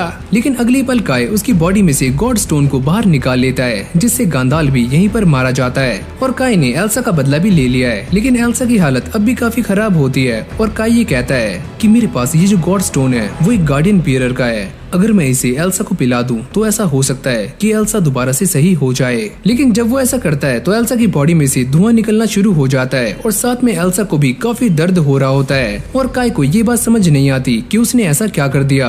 और अब वो एल्सा को लेकर पोरक की तरफ भागता है, लेकिन रास्ते में जाते हुए काफी सारे डेमी ह्यूमंस उसकी तरफ नजर रख रहे होते हैं। और अब काय पोरक के पास पहुंच जाता है और उसे सारा का सारा मामला समझाता है कि एल्सा के साथ क्या क्या हुआ और मैंने उसे गॉड स्टोन पिला दिया। ये सुनने के बाद पोरक काय के ऊपर काफी गुस्सा करता है कि तुमने ये तो एक बहुत बड़ी गलती कर दी है। शायद तुम इस बात को नहीं जानते कि एक तरह के गॉड स्टोन्स जहर भी पैदा कर सकते हैं और इससे एल्सा की जान भी जा सकती है। और अब ये बातें सुनकर काय को अपनी गलती का एहसास हो जाता है, लेकिन पोरक उससे कहता है हम अब भी एल्सा की जान बचा सकते हैं, लेकिन इसके लिए हमें गॉड स्टोन को बाहर निकालना होगा। और अब काय इस टेंट से बाहर आ जाता है क्योंकि पोरक एल्सा को उल्टी करवाने वाला है ताकि वो गॉड स्टोन को बाहर निकाल पाए। लेकिन तभी अचानक काय ये नोटिस करता है कि उसके सामने से 3 डेमी ह्यूमंस यहाँ पर आ रहे हैं। और काय उन्हें देखते ही अपने मॉलिक्यूलर ब्लेड को एक्टिवेट कर लेता है। क्या तुम फिर से हमारी वैली पर अटैक करने के लिए आए हो? लेकिन अगले पल ये तीनों के तीनों डेमी ह्यूमंस काय के सामने झुक जाते हैं और साथ ही में काय की डिवाइन क्रेस्ट की भी तारीफें कर रहे होते हैं कि हम सारे तुम्हारी डिवाइन पावर के बारे में जान चुके हैं और हम यहाँ पर तुमसे फाइट करने नहीं आए हैं। हम तो बस यही चाहते हैं कि तुम हमारे साथ हमारी किंगडम चलो। और जब काय इन डेमी ह्यूमन से बातें कर रहा होता है तो ये डेमी ह्यूमंस बताते हैं कि काय के चेहरे पर जो डिवाइन मार्क है वो लॉर्ड कैनाई का है, जिसकी ये सारे डेमी ह्यूमंस पूजा करते हैं। यानी कि अभी काय इन सभी का लॉर्ड बन चुका है। लेकिन काय को ये सारी बातें समझ नहीं आती कि ये डेमी ह्यूमंस उसे अपना लॉर्ड क्यों बुला रहे हैं। और फिर हम एल्सा को देखते हैं जिसकी हालत में पहले से तो थोड़ा बहुत सुधार होता है। और पोरक ये बताता है कि हमने इसके ऊपर सारा कुछ ट्राई कर लिया है और मेरे ख्याल से ये जल्दी ही ठीक हो जाएगी। और जब पोरक काय को ये सारी बातें बताने के लिए बाहर आता है तो वो ये नोटिस करता है कि काय के सामने 3 डेमी ह्यूमंस खड़े हुए हैं और वो ये सोचता है कि यहाँ पर ये सारा कुछ क्या चल रहा है। और इन तीनों के बीच में एक डेमी ह्यूमन जिसका नाम टोरुड होता है वो ये कहता है कि काय हमारे लॉर्ड बन चुके हैं, क्योंकि इनके चेहरे पर जो डिवाइन क्रेस्ट है वो लॉर्ड कैनाई की है। और साथ में टोरुड अपने मंकी लैंड के बारे में भी बताता है और वो ये कहता है कि हमारा मंकी लैंड जिसका नाम हेजू है वहाँ पर डियाबो ने अपना कब्जा कर लिया है और हम सभी को वहाँ से खदेड़ दिया है। हमारे पास ना तो रहने की जगह है और ना ही खाने के लिए खाना। और जब काय पहली बार डियाबो का नाम सुनता है तो वैली गॉड उससे कहते हैं कि तुम भी डियाबो को जान से मार दो। लेकिन अब ये सारा कुछ जानने के बाद भी काय इन सभी की हेल्प करने से मना कर देता है, क्योंकि इन सारे डेमी ह्यूमंस ने लैग विलेज के ऊपर अटैक किया था और साथ में एल्सा की हालत भी काफी खराब हो चुकी है, जिसके जिम्मेदार ये सारे ही डेमी ह्यूमंस हैं। लेकिन तभी अचानक से टोरुड काय के सामने झुक जाता है कि प्लीज हमारी हेल्प करो। लेकिन काय उसकी हेल्प करने से साफ मना कर रहा होता है। मैं तुम्हारी हेल्प नहीं कर सकता क्योंकि तुमने हमारे काफी सारे लोगों की जान ली है। लेकिन उसका साथी ये सारी बातें सुनने के बाद काफी गुस्सा हो जाता है और वो ये कहता है अगर तुम हमारी हेल्प नहीं करोगे तो हमें मजबूरन दोबारा से इंसानों के ऊपर अटैक करना पड़ेगा। तुम्हारी इतनी हिम्मत कि तुम दोबारा से हमारे ऊपर अटैक करोगे। अबे ओए ये तू क्या बोल रहा है? और तभी टोरुड काय से माफी मांगनी शुरू कर देता है कि प्लीज हमें माफ करना। और अब ये सारी बातें सुनने के बाद एक बात तो क्लियर हो जाती है कि ये सारे के सारे डेमी ह्यूमंस इंसानों के ऊपर इसलिए अटैक कर रहे थे क्योंकि इनके मंकी लैंड हेजू पर डियाबो ने अपना कब्जा कर लिया है। लेकिन अब भी काय का गुस्सा 7वें आसमान पर होता है और वो इन सभी को यहाँ से दफा होने के लिए कहता है। और अब अंदर आने के बाद काय ये देखता है कि एल्सा की हालत में कुछ खास सुधार नहीं है और पोरक उसे बताता है कि हमने अपनी तरफ से पूरी कोशिशें कर ली हैं और अब एल्सा का सही होना उसकी स्ट्रेंथ पर निर्भर करता है। और अब पोरक काय से ये पूछता है क्या वो डेमी ह्यूमंस की हेल्प करने के लिए तैयार है, लेकिन काय ऐसा करने से साफ मना कर देता है। मैं ये बात जानता हूँ कि तुम उनकी हेल्प करना नहीं चाहते, लेकिन मैं तुम्हें ये बात बता दूं कि वैली गॉड की पावर्स काफी महान होती हैं और अब तुम्हारे ऊपर ये जिम्मा है कि तुम सभी को प्रोटेक्ट करो। और काय भी ये सारी बातें सुनने के बाद काफी हैरान हो जाता आता है और वो ये पूछता है क्या सच में आप ये चाहते हो कि ये काम मैं करूं? और पोरक उसे बताता है कि मैंने तुम्हें पहले ही बता दिया है कि वैली गॉड सारे लैंड गॉड में सबसे स्ट्रांग होते हैं, तो तुम्हें ये काम करना होगा। और जब काय बाहर आता है तो वो ये नोटिस करता है कि अब भी ये सारे के सारे डेमी ह्यूमंस उसके सामने बैठे हुए होते हैं, लेकिन काय उनसे बात किए बिना यहाँ से निकल जाता है। और अब वैली में आने के बाद काय इन सारी बातों को लेकर काफी परेशान होता है, क्योंकि उसे ये सारी बातें समझ नहीं आ रही होती कि आखिरकार वो ये सारा कुछ कैसे करेगा। और जब काय ये सारी बातें सोच रहा होता है तो उसे काफी गुस्सा आना शुरू हो जाता है, जिसके बाद वो वैली गॉड के ऊपर भी गुस्सा करना शुरू कर देता है कि आपने मुझ जैसे नल्ले को अपनी ये सारी पावर्स क्यों दी। और फिर काय पास में लगी हुई एक फ्लावर को भी तोड़ने की कोशिश करता है, लेकिन तभी आरुवी यहाँ पर आ जाती है और वो काय को रोक लेती है। लेकिन काय के गुस्से को देखकर आरुवी काफी डर जाती है और उसे ये बात समझ नहीं आती कि आखिरकार काय के साथ क्या हुआ है। और अब काय पोरक के पास आ जाता है और उससे ये कहता है कि वो दोबारा से लैग विलेज में जा रहा है, क्योंकि वहाँ पर सारे लोग उसका इंतजार कर रहे होंगे। और साथ ही में वो ये कहता है कि मैं इन डेमी ह्यूमंस की हेल्प करूंगा या फिर नहीं, इसके बारे में मैंने अभी सोचा नहीं है। ये बोलने के बाद काय यहाँ से चला जाता है तो रूट कहता है हमें ऐसा नहीं लगता कि हमारे लॉर्ड हमारी हेल्प करेंगे। और फिर हम काय को देखते हैं जो कि लैग विलेज में आ चुका है और सारे लोग उसको देखकर काफी खुश होते हैं और वो उससे एल्सा और गांडाल के बारे में पता करते हैं, लेकिन काय उन्हें कुछ भी नहीं बताता और वो ये कहता है कि वो दोनों मुझे नहीं मिले। और साथ में काय इन सभी को इस बात के लिए भी वार्न कर देता है कि डेमी ह्यूमंस दोबारा से हमारे ऊपर अटैक कर सकते हैं। और आगे जाने के बाद काय को एल्सा की बहन मिलती है जो कि उससे एल्सा के बारे में पता कर रही होती है, लेकिन काय उसके बारे में कोई भी रिप्लाई नहीं करता। और तभी अचानक से जोसी भी यहाँ पर आ जाती है और अभी छोटी सी बच्ची काय के ऊपर काफी गुस्सा हो जाती है, क्योंकि काय ने उससे वादा किया था कि वो उसकी बहन को वापस जरूर लाएगा। काय को भी इन सारी बातों का बुरा लगता है क्योंकि वो ऐसा नहीं कर पाया। और तभी जोसी उसे बताती है कि इंसान और डेमी ह्यूमंस के बीच में काफी लंबे टाइम से फाइट होती आ रही है और इनमें किसी न किसी का मरना तो तय है। और तभी यहाँ पर ओला भी आ जाता है और वो ये नोटिस करता है कि काय ने काफी सारे डेमी ह्यूमंस को मौत की घाट उतार दिया है। और वो ये पूछता है क्या इन सभी को तुमने मारा? और काय ये कहता है कि हाँ, इन सभी को मैंने ही मारा है। अरे वाह, शानदार, तो इन सभी को मारने के बाद तुम्हें काफी प्राउड हो रहा होगा। लेकिन काय इस बात के लिए मना कर देता है और ओला ये कहता है क्या सच में तुम्हें इस बात के ऊपर प्राउड नहीं है? वैसे मैं भी ये काम कर सकता था अगर मेरे ऊपर कर्ज नहीं होता।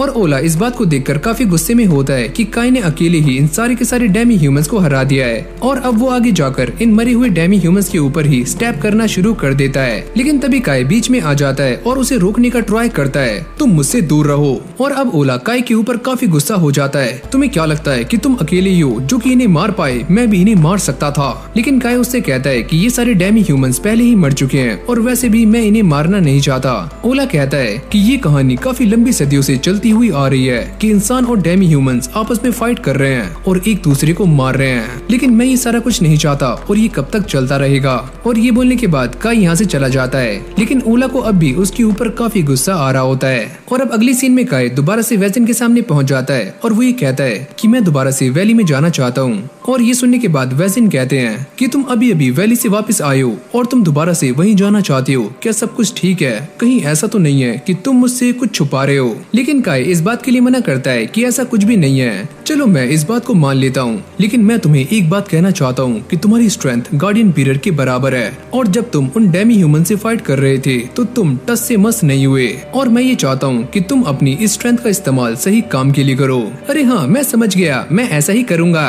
और अब काय यहाँ से जाने के लिए तैयार हो जाता है, जहाँ पर मानसो उसे एक स्पीयर देता है और साथ में जोशी भी उसे एक डैगर दे रही होती है, लेकिन काय इसे लेने से मना कर देता है कि मैं इसे नहीं ले सकता, लेकिन तुम इसे ले सकते हो क्योंकि ये डैगर तुम्हारे लिए एक लकी चार्म की तरह काम करेगा, लेकिन तुम बस इसका ख्याल रखना। और फिर अगली सीन में हम चेचक को देखते हैं जो कि अपने एक साथी के साथ गांडाल की लाश को दफना रहा होता है और वो ये पूछता है अरे यार, हम ये काम क्यों कर रहे हैं? और चेचक उसे बताता है अगर हमने ये काम नहीं किया तो सारे के सारे डेमी ह्यूमंस हमें ट्रैक कर सकते हैं और साथ ही में वैली तक भी पहुंच सकते हैं। और फिर हम काय को देखते हैं जो कि इन डेमी ह्यूमंस के सामने आ जाता है और वो ये कहता है कि मैं तुम्हारी हेल्प करने के लिए एकदम तैयार हूँ, लेकिन साथ में वो इन सभी से ये भी प्रॉमिस करवाता है कि काय के यहाँ से जाने के बाद इंसानों के ऊपर किसी भी डेमी ह्यूमन का अटैक नहीं होना चाहिए। हम इस बात को मानते हैं और आपसे प्रॉमिस भी करते हैं कि आपके यहाँ से जाने के बाद किसी भी इंसान के ऊपर डेमी ह्यूमंस का अटैक नहीं होगा।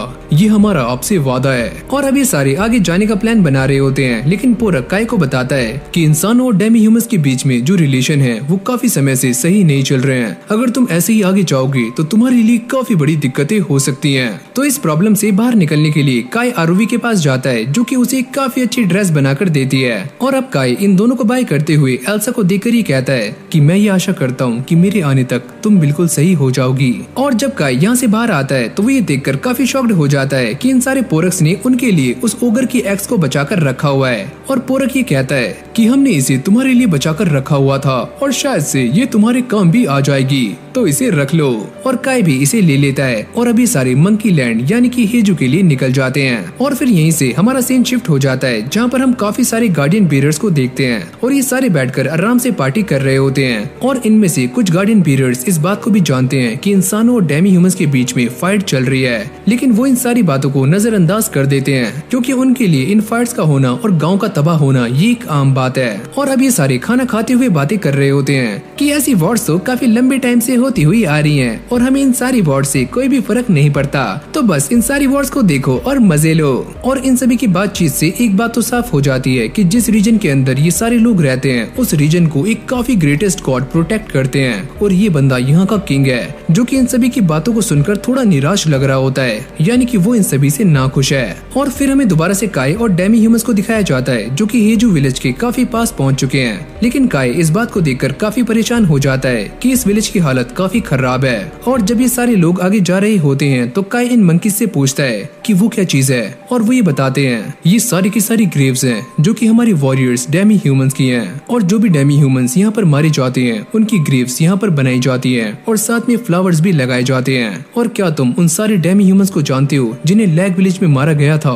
उन सब की कब्रें भी यहीं पर हैं। और तभी काई अपने सामने कुछ मरे हुए मंकीज को देखता है और वो ये पूछता है कि इन सभी को किसने मारा?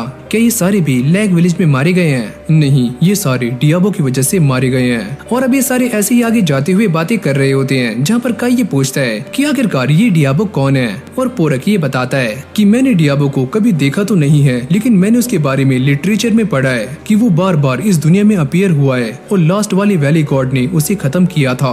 और ये कहानी काफी सदियों से ऐसी ही चलती आ रही है और वैली गॉड हमेशा ही डियाबो को खत्म करते हैं और इस बार भी डियाबो दोबारा से सामने आया है। और ऐसे ही आगे जाते हुए काई ये नोटिस करता है कि ये पूरा का पूरा जंगल बंजर हो चुका है और यहाँ तक कि नदियों की भी सारी मछलियाँ मर चुकी हैं। टोरुड और उसके साथ ही ये बताते हैं कि डियाबो एक तरह का इविल गॉड है, जो कि लैंड गॉड की पावर्स को कंज्यूम करता है और यहीं से उसे ताकत मिलती है। और इसी वजह से हमारे लैंड की ऐसी हालत हो गई है कि यहाँ पर कोई भी जिंदा नहीं बच पा रहा है। और अब ये सारे इन डेमी ह्यूमंस के हेड के पास आ जाते हैं, जो कि एक काफी बड़े पेड़ के ऊपर रहते हैं और वो ये कहते हैं माय लॉर्ड, आप यहाँ पर आ ही गए और मुझे माफ करना मेरी अपीयरेंस के लिए, लेकिन हम सभी को आपकी काफी ज्यादा जरूरत है, तो प्लीज हमें बचा लीजिए। और जब ये मंकी हेड काई से बात कर रहा होता है तो वो ये कहता है कि हमारे विलेज की हालत काफी खराब हो चुकी है, तो हमें तुम्हारी हेल्प चाहिए। काई उससे कहता है कि मैं तुम्हारी हेल्प करने के लिए तैयार हूँ, लेकिन मेरा फैसला इस बात पर डिपेंड करेगा कि तुम मुझे कितनी बातें बताती हो। तो तुम इसके बारे में जो भी जानते हो वो सारी बातें मुझे बता दो। और साथ ही में काई उससे ये पूछता है कि तुम मुझे बताओ कि डियाबो कहाँ से आया? डियाबो जो कि एक तरह का कर्स है और इसे डार्कनेस से समन किया गया है और मकाको के लोगों ने ही इसे समन किया है। और अब ये हेड अपने किंग के बारे में बताता है, जो कि काफी करप्ट था और वो हमेशा ही खाने पीने में लगा रहता था और उसने कभी भी अपनी जनता के ऊपर ध्यान नहीं दिया, जिससे उनका पूरा का पूरा नेशन धीरे धीरे डिक्लाइन की तरफ जाने लगा। और इस किंग ने हमारे लोगों के ऊपर बिल्कुल भी ध्यान नहीं दिया, जिससे सारे के सारे लोग इस किंग के खिलाफ हो गए। और काई भी इस बात को समझ जाता है, जब एक नेशन का किंग करप्ट हो जाता है तो धीरे धीरे वो नेशन भी पूरी तरह से तबाह हो जाता है। और फिर ये हेड एक और डेमी ह्यूमन के बारे में बताते हैं, जिसका नाम है शेंडोर, जो ताकत को हासिल करने के लिए नॉर्थ की तरफ गया था और उसने काफी सारे लोगों को मारना शुरू कर दिया ताकि वो उनके गॉड स्टोन को पीकर काफी पावरफुल बन जाए। लेकिन वहाँ पर रहने वाले लोगों ने जब ये सारा कुछ देखा तो उन्होंने शेंडोर की लैंड गॉड पर कर्स लगा दिया, जिससे कि वो एक काफी खतरनाक मॉन्स्टर के अंदर चेंज हो गया। और जब वो इस कर्स के साथ दोबारा से हेजू यानी कि मंकी लैंड में आया तो उसने यहाँ पर आने के बाद यहाँ के राजा को और साथ में उसके साथियों को भी जान से मार दिया। लेकिन मैं तुम्हें ये बात बताना चाहता हूँ कि अब भी शेंडोर उसी डीमन के अंदर है, यानी कि वो अब भी जिंदा है। और अब ये हेड काय को बताता है कि जब तक डियाबो हमारे लैंड पर कब्जा करके बैठा है तो वो यहाँ की लैंड गॉड की सारी पावर्स को एब्जॉर्ब कर रहा है, और यहाँ तक कि मेरा प्रोटेक्शन भी धीरे धीरे वीक होता जा रहा है और मैं भी पहले से काफी कमजोर पड़ चुका हूँ। और तभी अचानक से ये हेड काय के सामने गिर जाता है और वो ये कहता है कि प्लीज हमें बचा लो। और फिर अगले सीन में हम ये देखते हैं कि ये सारे डियाबो को ढूंढने के लिए निकल जाते हैं, जहाँ पर काय अब भी डियाबो के बारे में ही पता कर रहा होता है। और ये डेमी ह्यूमंस उसे बताते हैं कि डियाबो अब तक काफी सारे लोगों को मौत की घाट उतार चुका है, और यहाँ तक कि वो डिहोशी में रहने वाले रॉयल लोगों को भी जान से मार चुका है। और अब ये सारी बातें सुनकर काय को समझ नहीं आता कि अब वो क्या करेगा, जिसके बाद वो जोसे के डैगर को देखता है और उसे याद करता है। और अब ये सारे ऐसे ही चलते चलते उस जगह पर पहुंच जाते हैं जहाँ पर उनके सामने कुछ डेमी ह्यूमंस खड़े होते हैं, लेकिन ये डेमी ह्यूमंस हिंदी में बात करना नहीं जानते और ये उन्हें आगे जाने से रोक रहे होते हैं। और वो सिर्फ इन डेमी ह्यूमन से ही बातें कर रहे होते हैं और वो ये कहते हैं कि तुम सारे यहाँ से चले जाओ, तभी हम डियाबो को जान से मार सकते हैं। काय और उसके साथी अंदर जाने का ट्राई कर रहे होते हैं, लेकिन ये उन्हें रोक लेते हैं। तुम इसे नहीं जानते, ये हमारे लॉर्ड हैं जो कि डियाबो को जान से मार सकते हैं। लेकिन ये सुनने के बाद भी वो डेमी ह्यूमंस इन्हें अंदर जाने से रोकते हैं। लेकिन तभी अचानक अंदर से किसी के चिल्लाने की आवाज आती है, और जब काय ये आवाज सुनता है तो वो अंदर जाने की कोशिश करता है, लेकिन ये डेमी ह्यूमन उसके सामने आ जाता है। लेकिन काय उसको एक जोरदार फटका मारकर साइड कर देता है और इस केव के अंदर चला जाता है। और जब काय भागकर अंदर जाता है तो उसे बार बार एक ही आवाज आ रही होती है कि तुम डियाबो को जान से मार दो। और जब काय अंदर पहुंचता है तो वो ये देखता है कि उसके सामने डियाबो खड़ा हुआ होता है, जो कि सारे के सारे मरे हुए डेमी ह्यूमंस के अंदर से पावर को एब्जॉर्ब कर रहा होता है। और साथ ही में यहाँ से काफी गंदी बदबू भी आ रही होती है, जैसे कि किसी ने सड़ा दिया हो। और जब काय इसे मारने के लिए आगे जा रहा होता है तभी अचानक से यहाँ पर जायना आ जाती है, और केचक उसे देखकर ये पूछता है कि ये आंटी कौन है। और ये डेमी ह्यूमंस उन्हें बताते हैं कि जायना एक यंगेस्ट मेंबर है, वो भी रॉयल फैमिली की, और वो भी इसे खत्म करने के लिए यहाँ पर आई हुई है। और काय भी ये नोटिस करता है कि जायना बाकी मकाकों से काफी अलग लग रही होती है। और अगली पल हम दोबारा से जायना को देखते हैं, जिसके पास एक काफी खतरनाक व्हाइट वुल्फ होता है, और वो अपने मैजिक का इस्तेमाल करके इसे कंट्रोल कर रही होती है ताकि वो डियाबो को जान से मार सके।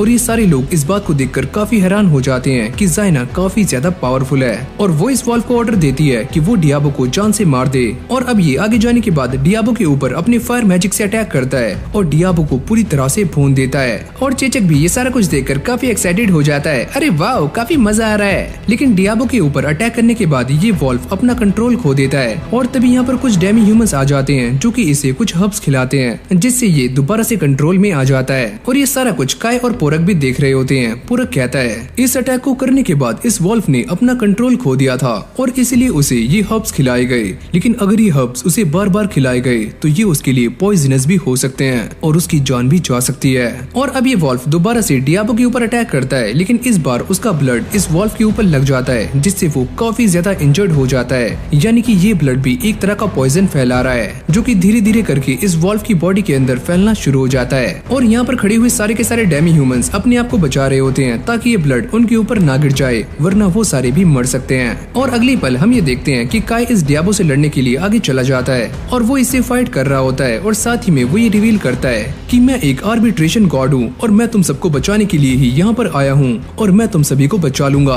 क्या सच में ये बच्चा एक आर्बिट्रेशन गॉड है? और फिर हम दोबारा से इसी वॉल्फ को देखते हैं जिसकी हालत काफी खराब हो रही होती है, और काय उसके पास जाकर अपनी हीलिंग मैजिक का इस्तेमाल करता है ताकि वो इसे हील कर सके। लेकिन ये पॉइजन इस वॉल्फ की बॉडी में धीरे धीरे अंदर बढ़ रहा होता है और काय भी इसे हील करने में नाकाम हो रहा होता है। और जब काय अपना ये काम कर रहा होता है तो सारे के सारे पोरक और डेमी ह्यूमंस इस मॉन्स्टर को रोकने की कोशिश करते हैं ताकि वो काय तक ना पहुंचे, और वो इसके लिए अपनी पूरी जान लगा रहे होते हैं। और फिर हम एक अलग से डायमेंशन में आ जाते हैं जहाँ पर काय के सामने एक काफी बड़ा गॉड स्टोन होता है, और जब काय उसे छूने वाला होता है तो उसके अंदर से काफी खतरनाक एनर्जी बाहर निकलने लगती है। और जब काय दोबारा से रियलिटी में आता है वो ये देखता है कि ये वॉल्फ पूरी तरह से सही हो चुका है, और केचक भी ये देखकर काफी खुश होता है, अरे वाह आपने इसे बचा लिया, आप तो कमाल के हो। और फिर काय डियाबो से लड़ने के लिए तैयार हो जाता है, लेकिन तभी अचानक उसे वैली गॉड की आवाज आती है कि तुम डियाबो के थ्रोन को काट दो।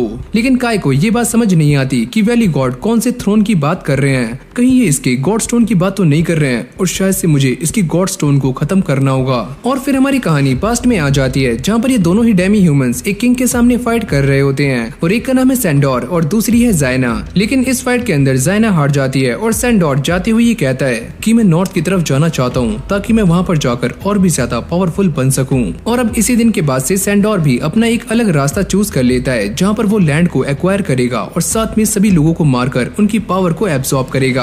और फिर हमारी कहानी दोबारा से प्रेजेंट में आ जाती है जहाँ पर जायना खड़ी हुई ये बात सोच रही होती है कि मैंने भी अपनी बॉडी के अंदर लैंड गॉड की पावर को एक्वायर किया हुआ है, तो मैं भी पहले से काफी स्ट्रांग हो चुकी हूँ और शायद से मैं इसे हरा सकती हूँ। और अब वो भागकर अपने वुल्फ के पास जाती है और उससे ये कहती है कि तुम यहाँ पर क्यों खड़े हो, जाकर इस डियाबो को जान से मार दो, जल्दी करो। और इस वक्त ये भी काफी गुस्से में होती है तो ये अपनी वॉल्फ के ऊपर भी अटैक करने वाली होती है, लेकिन तभी अचानक से काय बीच में आ जाता है और वो इसे रोक लेता है कि तुम ऐसा नहीं कर सकती, मैंने अभी अभी इसको हील किया है और ये अभी भी काफी इंजर्ड है। वैसे तुम्हारे पास ये लैंड गॉड की पावर्स आई कहाँ से, क्या तुमने इसे कहीं से चुराया है, मुझे सच बताओ। और साथ ही में वो ये कहती है कि हम दोनों ही इस डियाबो से लड़ने में सफर कर रहे हैं और तुम एक आर्बिट्रेशन गॉड हो तो तुम मुझसे अलग कैसे हुए, क्योंकि तुम भी काफी कमजोरी हो और तुम्हारे पास भी इतनी पावर्स नहीं है कि तुम भी डियाबो को हरा सको। और तभी अचानक से डियाबो इन दोनों के ऊपर अटैक कर देता है, लेकिन तभी ये वॉल्फ बीच में आ जाता है और इन दोनों को बचा लेता है। और ये सारे इस बात को देखकर काफी शॉक्ड हो जाते हैं कि इस वॉल्फ के ऊपर भी डिवाइन क्रिस्ट अपीयर हो चुकी है। पूरक ये कहता है कि शायद से इस वॉल्फ को भी गॉड की प्रोटेक्शन मिल चुकी है। डियाबो को ये सारा कुछ देखकर काफी गुस्सा आ जाता है और वो इन सभी के ऊपर बार बार अटैक्स कर रहा होता है, लेकिन ये वॉल्फ उससे लड़ने के लिए आगे चला जाता है। और तभी अचानक हम ये नोटिस करते हैं कि इस वॉल्फ की पहले से ज्यादा टेल्स आ चुकी हैं, जो कि पहले एक ही थी। और ये सारे के सारे डेमी ह्यूमंस और पोरक इस बात को देखकर काफी हैरान हो रहे होते हैं कि ये डियाबो अभी तक जिंदा है, जबकि इस वॉल्फ ने डियाबो के ऊपर काफी जानलेवा अटैक्स किए हैं। और तभी डियाबो अपनी बॉडी को दोबारा से रीजनरेट करने की ट्राई कर रहा होता है और वो काफी जोर से दहाड़ता है और ये आवाज काफी खतरनाक होने के साथ साथ काफी दूर तक भी जाती है और लैग विलेज के लोग भी इस आवाज को सुन लेते हैं। और अगले ही पल चारों तरफ अंधेरा फैलना शुरू हो जाता है, यानी कि डियाबो अपनी बॉडी को दोबारा से रीजनरेट करने में अपनी पूरी ताकत लगा रहा है। और फिर हम जोसे को देखते हैं जो कि दूर से खड़ी हुई ये सारा नजारा देख रही होती है और उसे काय की काफी चिंता होती है। और यहाँ तक कि आरुवी भी इस पूरे नजारे को देख रही होती है और वो भी काय के बारे में ही सोच रही होती है, काश काय जिंदा हो। और फिर हम दोबारा से डियाबो को देखते हैं जिसकी पावर्स पहले के मुकाबले काफी इंसेन होनी शुरू हो जाती है और उसकी बॉडी से एक अजीब तरह का ऑरा भी बाहर निकल रहा होता है, जिसको देखकर इन सभी की फटनी शुरू हो जाती है। और इसे देखकर ऐसा लगता है कि वो अपने आसपास की सारी चीजों को अपनी बॉडी के अंदर कंज्यूम करने वाला है। और अब डियाबो काफी गुस्से में आकर इस वॉल्फ के ऊपर अटैक करता है और जायना उसे बचाने के लिए आगे जा रही होती है, लेकिन डियाबो उसके ऊपर भी अटैक कर देता है। लेकिन जायना को बचाने के चक्कर में काय यहाँ पर फंस जाता है और डियाबो काय को कच्चा ही निगल जाता है, जिसको देखकर सारे लोग पैनिक हो जाते हैं। माय लॉर्ड, ये क्या हुआ? और अब ये सारा कुछ देखने के बाद पोरक को भी काफी ज्यादा गुस्सा आता है और वो काय को बचाने के लिए आगे जा रहे होते हैं, लेकिन केचक उनको रोक लेता है कि प्लीज आप आगे मत जाइए वरना ये आपको भी कंज्यूम कर सकता है। जायना भी ये सारा कुछ देखकर काफी पैनिक हो जाती है और वो ये कहती है कि सच में ये बच्चा काफी कमजोर था और डियाबो ने इसे काफी आराम से मार दिया, ये तो एक नंबर का बेवकूफ था जो कि मारा गया। और अब काय की ऐसी हालत को देखकर वो ये कहती है कि एक इंसान ऐसा कैसे कर सकता है, उसने मुझे बचाने के लिए अपनी जान दांव पर लगा दी। और फिर हम जायना के वॉल्फ को देखते हैं जो कि डियाबो की पकड़ से बाहर निकलने की काफी कोशिशें कर रहा होता है, लेकिन उसने इसे काफी जोरों से पकड़ा होता है और वो यहाँ से बाहर नहीं निकल पाता। और अब काय डियाबो की बॉडी के अंदर है और वो ये सोचता है कि इसकी बॉडी तो काफी अजीब है और ये अंदर से देखने में ऐसी लग रही है जैसे कि एक गॉड स्टोन हो। और वो ये कहता है कि ये जगह काफी कंजेस्टेड है और मैं यहाँ पर मूव भी नहीं कर पा रहा हूँ, मैं यहाँ से बाहर कैसे निकलूं? और तभी उसे वैली गॉड की आवाज आती है कि तुम डियाबो को जॉन से मार दो। जिसके बाद काय एक अलग सी जगह पर आ जाता है जहाँ पर उसके सामने एक अजीब सी एनर्जी होती है जो कि काय को ये कह रही होती है कि तुम्हें डियाबो को जॉन से मारना है। लेकिन काय को ऐसा लगता है कि वैली गॉड ने उसे फालतू में ही इतनी सारी पावर्स दी हैं, लेकिन वो तो एक नंबर का यूजलेस है और वो इसे जॉन से नहीं मार सकता और मेरी बस का कुछ भी नहीं है, मैं ये सारा कुछ नहीं कर पाऊंगा।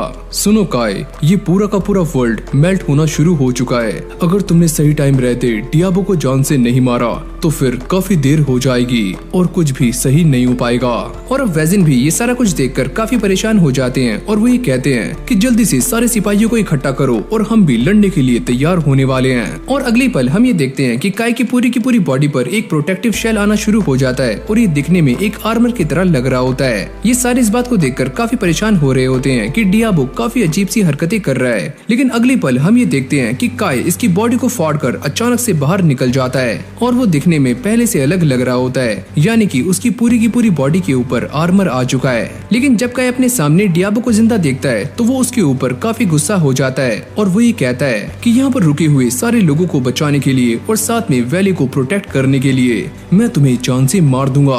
ये सच में हमारे लॉर्ड कैनाई हैं और यही इनकी ट्रू फॉर्म है। और अब काय डियाबो की बॉडी को अलग अलग पार्ट्स में काटना शुरू कर देता है ताकि वो उसके गॉड स्टोन को आराम से ढूंढ पाए। लेकिन तभी अचानक हम ये देखते हैं कि डियाबो अपने आसपास खड़े हुए सारे के सारे डेमी ह्यूमंस को एब्जॉर्ब करना शुरू कर देता है और अपने आप को दोबारा से हील कर रहा होता है। लेकिन तभी अचानक काय इसके पास पहुंच जाता है और इसकी बॉडी में अपने हाथ को घुसाकर इसकी बॉडी को पूरी तरह से फाड़ देता है। पर तभी उसकी बॉडी से एक अजीब तरह का छोटा सा क्रिएचर बाहर आता है जो कि दिखने में एक कुत्ते की तरह लग रहा होता है। और जैसे ही ज़ैना को मौका मिलता है वो अपनी स्वॉर्ड को इस क्रिएचर के अंदर घुसा देती है और काय से कहती है कि तुम यहाँ पर जल्दी आओ, तुम ये कर सकते हो। और तभी काय वहाँ पर जाने के बाद इस क्रिएचर की बॉडी के अंदर से गॉड स्टोन को ढूंढने की ट्राई करता है, लेकिन उसे वो गॉड स्टोन यहाँ पर नहीं मिलता।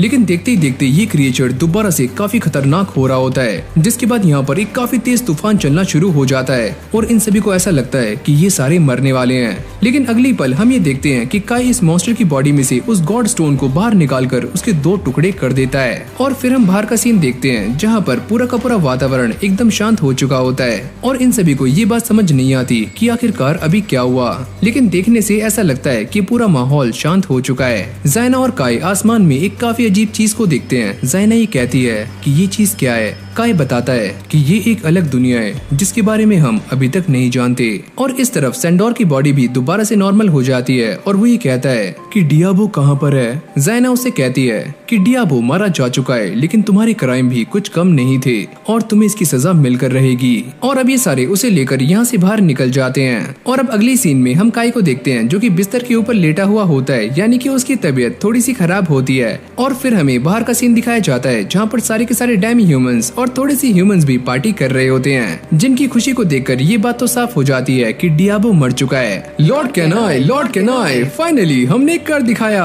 और जैसे काय को होश आता है वो ये नोटिस करता है कि इन सारे मंकीज के हेड यानी कि एब्रिडोर दोबारा से खड़े हो सकते हैं और वो ये कहते हैं कि डियाबो मारा जा चुका है और यहाँ की लैंड गॉड की पावर्स दोबारा से वापस आ रही हैं और साथ में मेरी भी। और जब काय बाहर आकर देखता है तो सारे लोग काय को देखकर काफी खुश हो रहे होते हैं। एब्रिडोर कहते हैं कि हमने तुम्हारे लिए शाम में एक पार्टी का भी इंतजाम किया है। और हाँ यार, इतनी ज्यादा मेहनत करने के बाद भूख तो लगती है। और फिर हमें अगली सुबह का सीन दिखाया जाता है जहाँ पर काय इन सभी से अलविदा ले रहा होता है और साथ में काय ने ह्यूमंस और डेमी ह्यूमंस के बीच में एक काफी अच्छी फ्रेंडशिप भी एस्टेब्लिश कर ली है, क्योंकि इन सभी के बीच में काफी लंबे टाइम से फाइट्स होती आ रही थी, लेकिन अब वो खत्म हो चुकी हैं और ये सारा कुछ काय की वजह से हुआ है। लेकिन काय के जाने से पहले ज़ैना उसे अपने पास बुलाती है और वो ये कहती है कि तुमने ही डियाबो को मारने में हमारी काफी ज्यादा हेल्प की है, तो मैं इसके लिए तुम्हें थैंक्स करना चाहती थी। और साथ ही में मैं तुम्हें ये बताना चाहती हूँ कि मैं एक मकाको क्वीन हूँ और मैंने अपने वुल्फ को भी फ्री कर दिया है, वो देखो वो फ्री है। और अब ये दोनों एक दूसरे को ही ग्रीट कर रहे होते हैं एक दूसरे की हेल्प करने के लिए। और अब यहीं से हमारा सीन भी शिफ्ट हो जाता है जहाँ पर हम काय को देखते हैं जो कि दोबारा से लैग विलेज में आ चुका है और उसकी मुलाकात जोशी से होती है और वो ये कहता है कि मैंने अपना काम पूरा कर दिया और अब हमारे विलेज में कभी भी डेमी ह्यूमंस का अटैक नहीं होगा।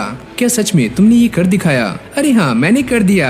और अब काय जोसे को उसका डैगर दिखाते हुए ये कहता है कि तुमने मुझे ये जो डैगर दिया था इसने मेरी काफी हेल्प की है और तुमने मुझसे जो वर्ड्स कहे थे उसकी वजह से ही मैं आज जिंदा हूँ। मुझे ऐसा लगता है कि तुम पहले से काफी मैच्योर हो चुके हो। अरे क्या सच में? अरे यार, मुझे ऐसा लगता है कि मेरे बाल काफी बड़े हो चुके हैं और मुझे एक हेयर कट करवाना चाहिए। और फिर हम देखते हैं वैजिन को जो कि बास्को से बात कर रहे होते हैं और वो ये कहते हैं क्या तुम्हें ऐसा नहीं लगता कि काय पहले से काफी बदल चुका है? और जब ये दोनों बातें कर रहे होते हैं तभी अचानक से यहाँ पर ओला भी आ जाता है और वो दिखने में एकदम फिट एंड फाइन लग रहा होता है, यानी कि एकदम परफेक्ट। डैड, मैं ये बात जानता हूँ कि अब डेमी ह्यूमंस हमारे ऊपर अटैक नहीं करेंगे, लेकिन इसके अलावा भी हमारे ऊपर काफी सारी दिक्कतें हैं। क्या तुम्हारा मतलब गांडाल के गायब होने से है? और तभी ओला ये कहता है कि जहाँ से गांडाल इंस्पेक्शन के लिए हमारे विलेज में आया था तो उन सभी को हमारे ऊपर शक हो सकता है और ऐसा भी हो सकता है कि उन सभी को ऐसा लगे कि ये सारा कुछ हम ही ने करवाया है और हमारे ऊपर काफी दिक्कतें भी आ सकती हैं। हाँ, मैं ये जानता हूँ, लेकिन अभी हमें इन सारी बातों के ऊपर ध्यान नहीं देना चाहिए। अभी बस तुम ये देखो कि मलोच के सारे बच्चे बच्चे और हमारा विलेज एकदम सुरक्षित है।